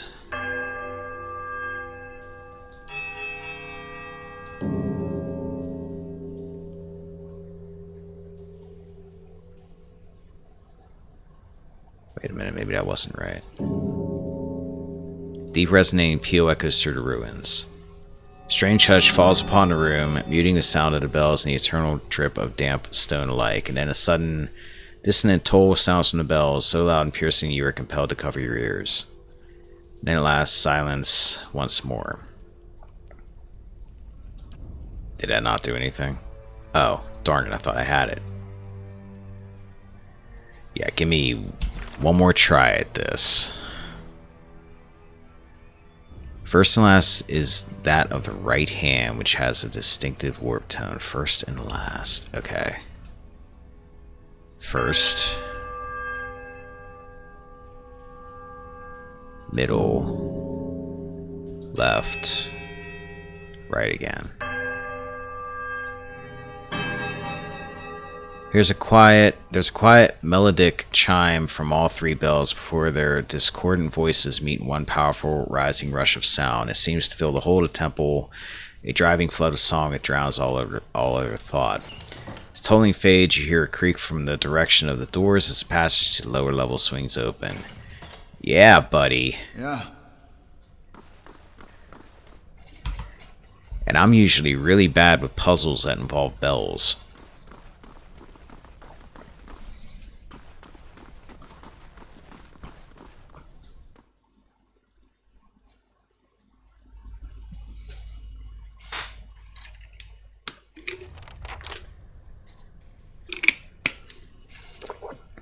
I'm very surprised I managed to figure that out.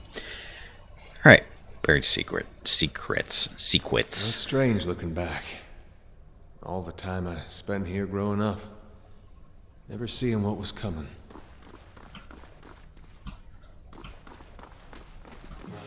Shadows. I remember you guys from Kainua. A lot easier now, aren't you?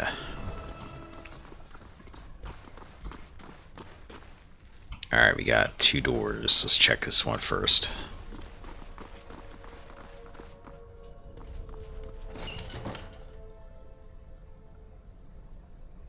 This looks like a big room, which might mean enemies.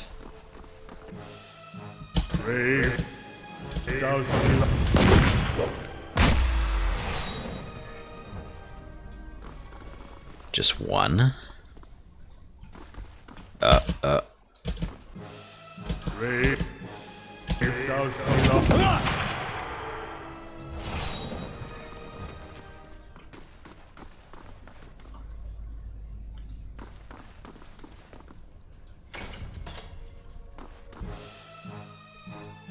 Shadow, and a phantom betrayed.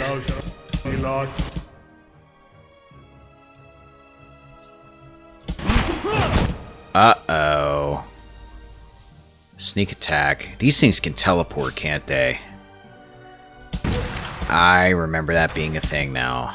Durance, where are you at? Following your...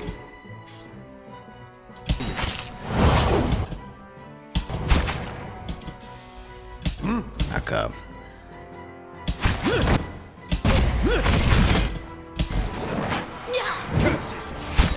Itamok, why aren't you attacking this thing? There you go.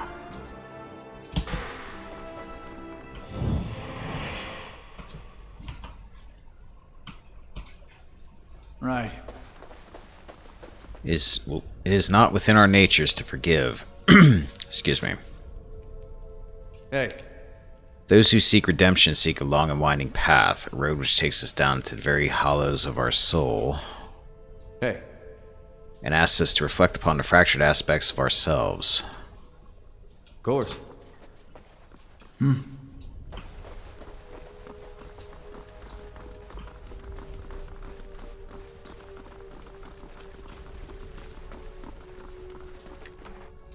Mine.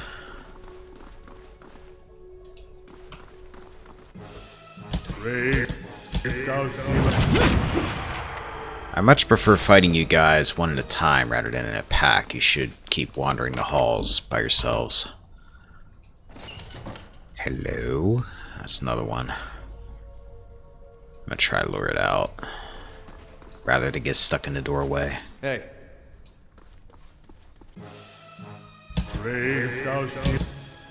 Stay back here. Alright, get him.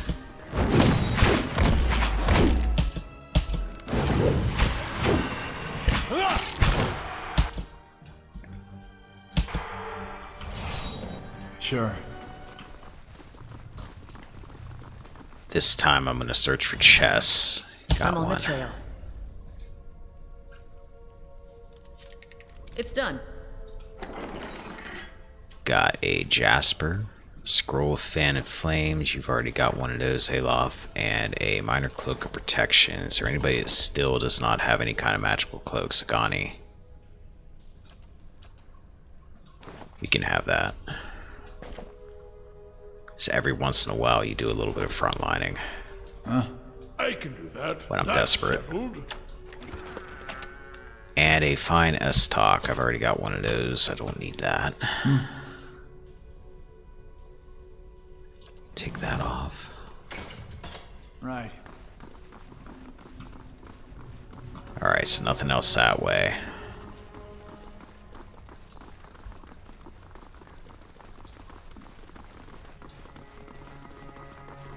Tis a door.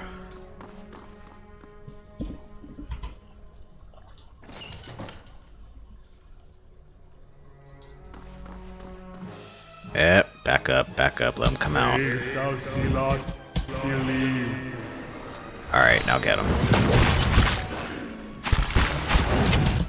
Aloth, or not Aloth, Durance, do your thing.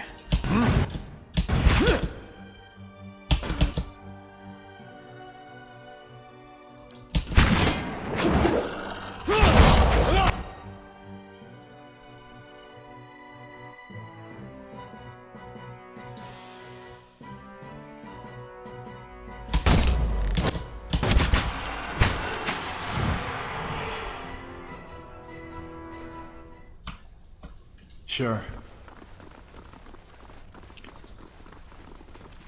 Well, I think we're looking for remains, so I may have found the right place. Silent.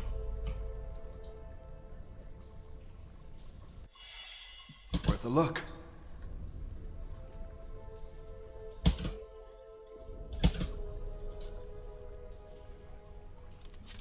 That's settled.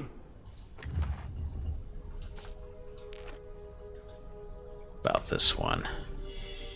What's this, Itamak? Cannot disarm the trap. Do you wish to trigger it? No, but I probably should.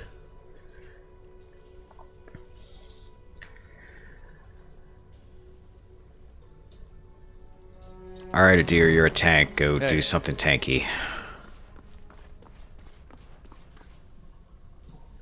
I'll save it first, just in case this insta-kills him or something. Yeah. Who it missed. Cloak of an why can I not say that word? Eothesian priest. A will +9.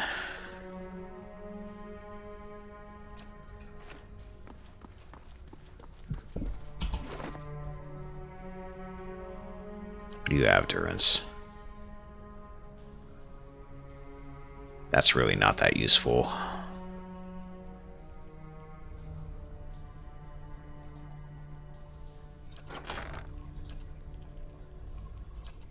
Did I not pick it up? I must not have picked it up.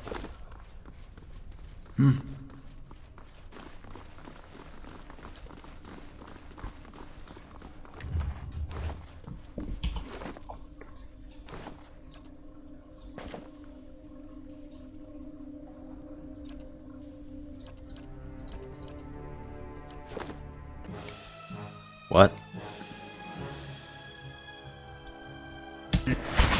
The hell is that? Phantom.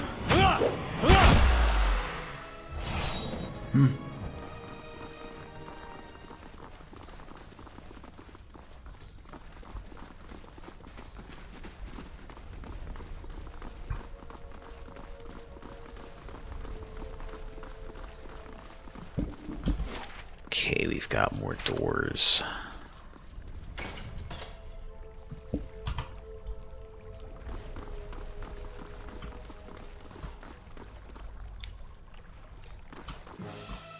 Shadows.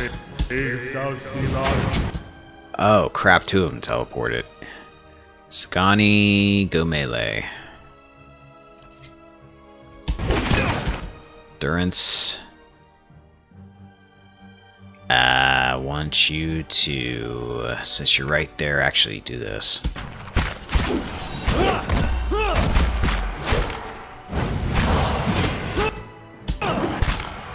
There we go.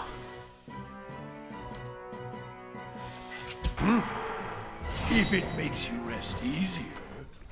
Take all that. And what does the flame reveal? Money, hopefully.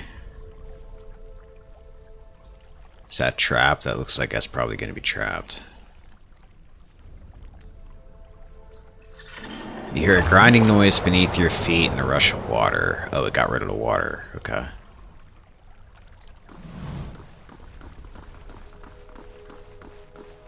Let's check this out.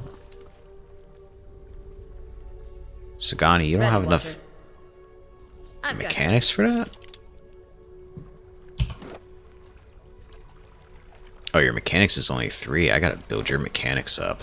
I keep forgetting you're not Lilith.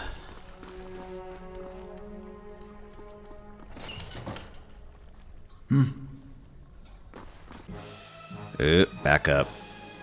A little bit more. Alright.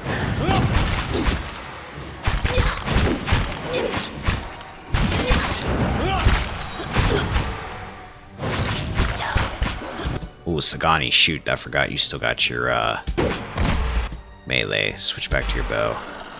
Like, why are you suddenly getting injured? There's nothing near you. Right. Oops. Traps. Hi. Hello? Hi.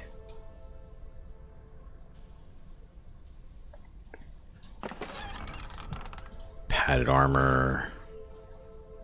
Amethyst. Money. Crumpled note. This letter is fairly intact, though the parchment itself has been crumpled.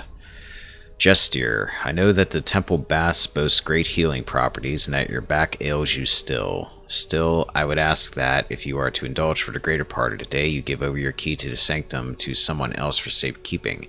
This is not the first time we have been forced to wait to perform a day's rites, and Rectrix Obrica is often too far below to hear our knocking.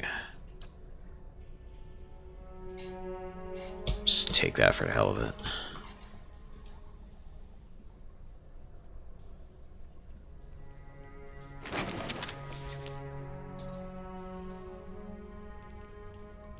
Eothesian prayer. Take that. Maybe there's a puzzle based around that. Take that, and Aloth, there's another one of those for you. Huh?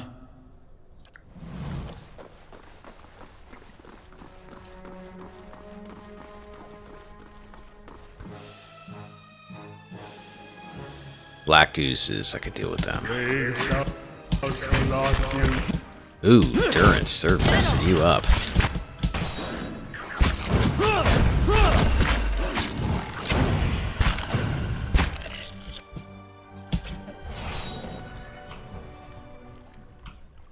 Right.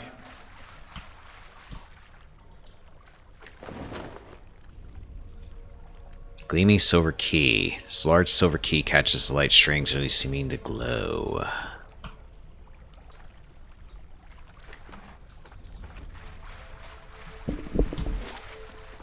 Alright, there's a door I've not been in yet.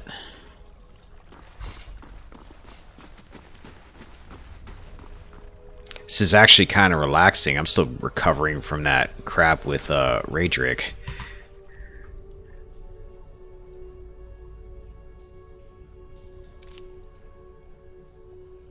I remembered it right. That Raedric castle, I remember that being really hard, and then everything after that for a while was like fairly easy for the most part. Granted, I'm doing this a lot later than I should, but still.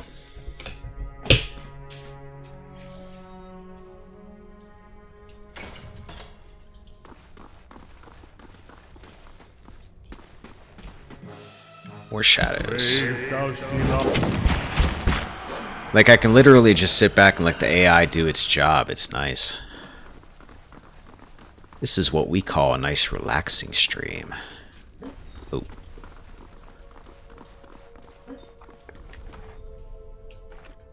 Yeah.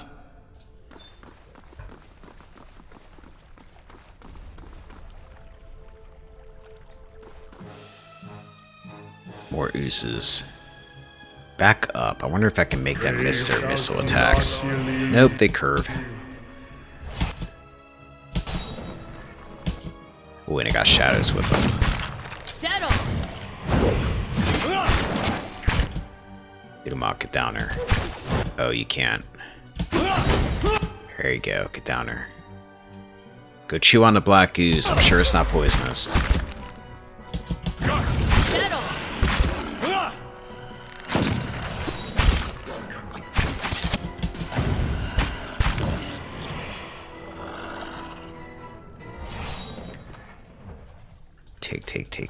Take.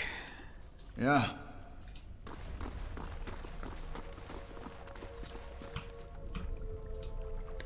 The still dark waters are reflective as black glass.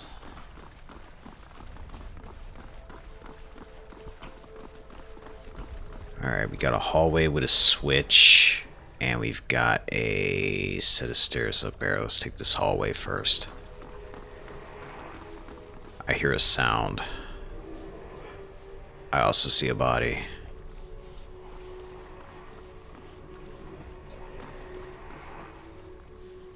Sound like ghosts. I hope that's all that is. There's a screech of metal and a snapping noise as you pull the lever.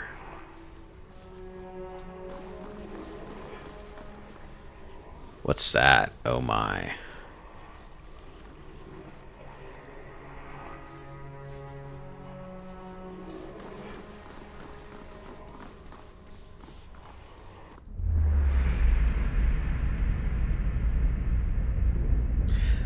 The light rises from the bones, excuse me, as you approach. You have a moment to register the faintest image of a standing figure. It features a blur of mist or smoke before the world tilts. It is as if you have stepped sideways and into a new life. You're racing down a flight of stairs, following a weaving circle of torchlight. Your own panting breaths are loud in your ears. Panic and your robes alike foul your steps, and you nearly stumble before a hand reaches out to grip your arm and steady you, a fellow acolyte, who smiles encouragement as you reach the bottom. You run around and pass the shallow reflection pool that marks the lowest point of the temple, following the dark shapes of the older priests as they lead the way towards the narrow hall that leads to the vault. You pass one of the torchbearers as you go. The harsh illumination of the flames reveals a familiar face. For a moment, your awareness spans time and identity, and you think Wharton has joined you here at the bottom of the temple. In a memory, he glances at you for a moment and then looks past at someone else.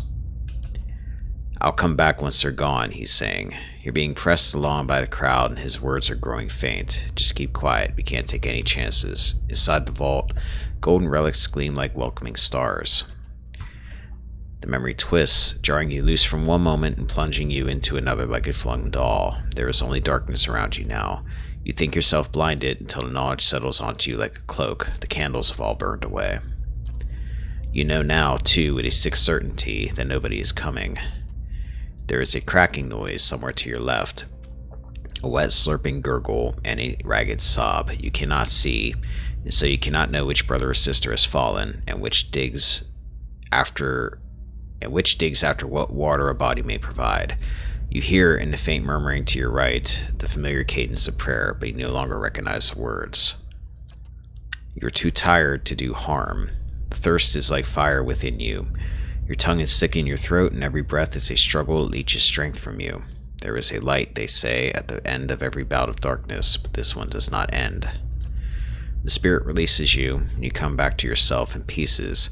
Your vision clears, and the vault around you is revealed once more, cast in muted hues by the sickly illumination of the soul still drifting like fading fog. Fear wafts off the spirit in waves, fraying at your own emotions. "I'm sorry, I hope you'll find some peace in the next life."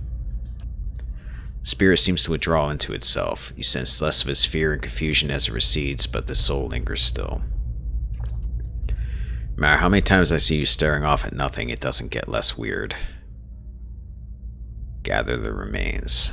You spend a few moments gathering up what you can find of the bones of the priests. It proves a heavy and gruesome burden, but you manage to recover them all. So that dude that gave us this quest didn't come back to let these guys out of this vault. This stand rocks unsteadily on its base. It seems that the mechanism is broken. There are faint scratches upon the brickwork by the door hinges. Some of the gold leaf on these relics have chipped away to reveal the wood beneath. There are tooth marks upon one of the bowls. Right. When you're hungry, you're hungry. Take that. Take that. Let's see this stubborn bastard. It's done.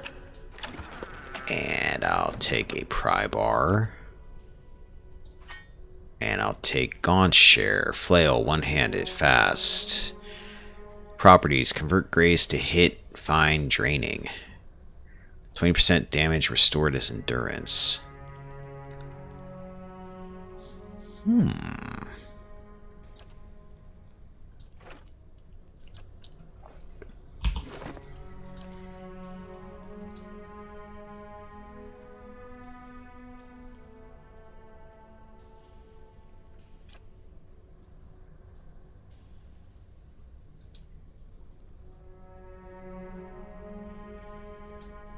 Wait a minute.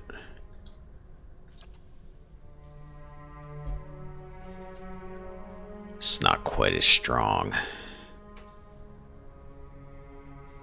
30% of grazes as opposed to 20. Yeah, but I want the Whispers of Yenwood because it does damage against spirits, and I'm going to be running into a lot of those. Plus, it's actually got +2 Constitution. Yeah, I'm going to stick with that. We'll hold on to Gaunt Share, though. Yeah.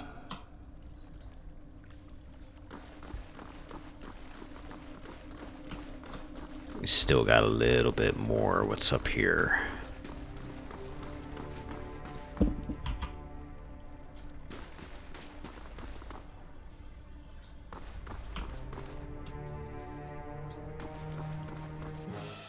Scalder, so you guys go down easy. Oh, Scalder King. I probably should watch you.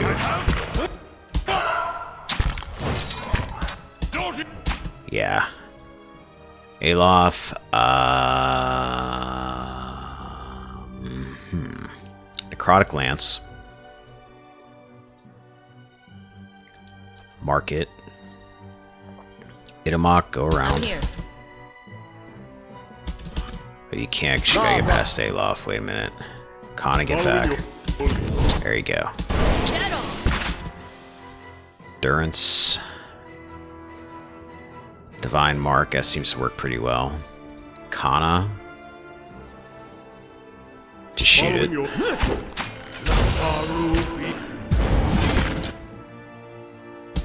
That's it. Ooh, chunk them. Sure. Take that. This screams trap. And what does the flame reveal? A trap, maybe. No. Pilgrim's lasting vigil. Properties of resolve +1 of perception +1.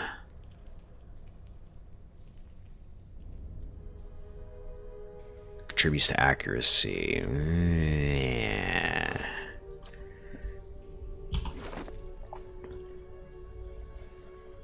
Much as I like your helmet, I want you to have more perception, plus it contributes to accuracy and you want that. Here, you can have this neat helmet. Actually looks better on you anyway with the plate mail. Yeah. Take that off, save it. Mm-hmm. Where's this go?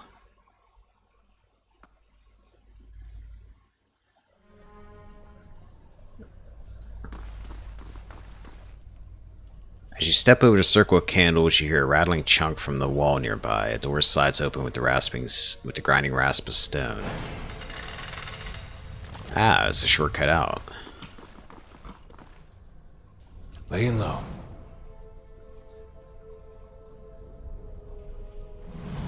Candles flicker gently as you approach. There is a gap above the altar lined with broken glass where a mirror may once have been set into the wall.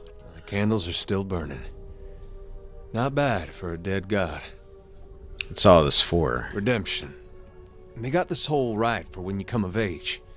They take you by the hand and you descend through the temple with your eyes covered, and that's supposed to be like a wicked life. They don't tell you where you're going. I was sweating like crazy when I did mine. They take you to that reflecting pool back there, and you're allowed to look at it so you can face your sins. Then, you come out into this room and you uncover your eyes again and everyone's there to greet you, all your friends and family.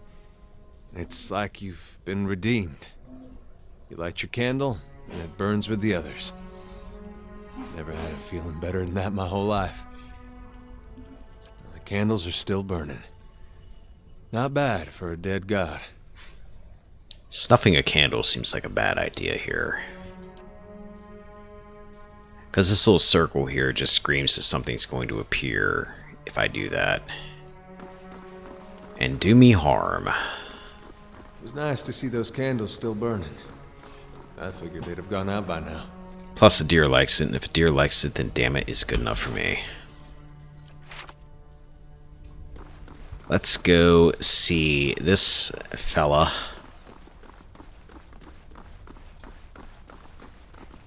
Oh, okay, he's down this way, never mind. You've some splaining to do. Well met, friend. Wharton smiles nervously as you approach. I think I've sorted out the worst of it. Arms hurting a little less. He hesitates. You were down there a while. Did you find anything? His eyes dart constantly around the ruins.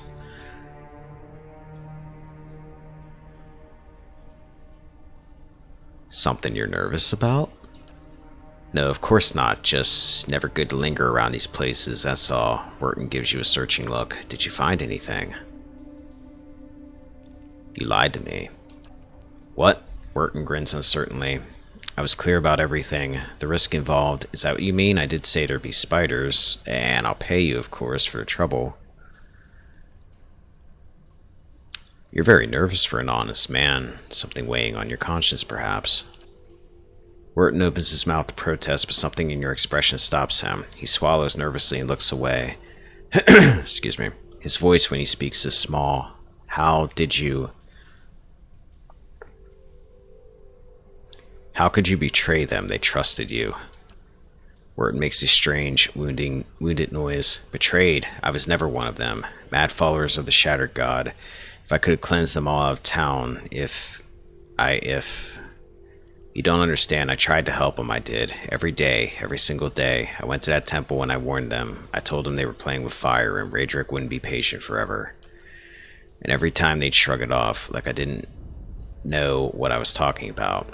Like it wasn't costing me coming to try and help them. I could have been arrested right alongside of them. What happened?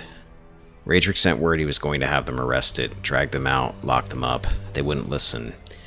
The Raedrics said they'd be reborn if anything should happen, and she wasn't afraid. I convinced them to hide at least. They have that vault full of old relics, gold and such. I thought they could hide in there, and once the guards left, they'd have something to sell for passage out of the Deerwood back to Adir. When I told the men that the priest had already gone, they ordered the temple sealed. I couldn't get back in. Wharton shakes his head. There was nothing I could do. Adir's eyes are wide, disbelieving. Nothing you could do but tell someone, get the town together, organize a rescue. I'd have dug them out with my own hands if I'd known. They were some of the last decent folk left in this hole. Now all we've got left is people like you. Ow. Telling Raedric the truth seems like that would have been a bad idea. Why'd you send me down there? Because if Lord Raedric needs to have the temple cleared, they would have found the bones eventually. They'd known I'd lied to them when I said the priests left, and I'd hang. Wharton's shoulders sag. I don't know if Raedric would have killed them. Maybe they'd be languishing in cells now. Maybe they'd be off somewhere in the Empire, and I'd have a nice peace. I told you the way of it, Wharton says, his voice is rough. I told you what happened. Guess it's your turn now to make a decision.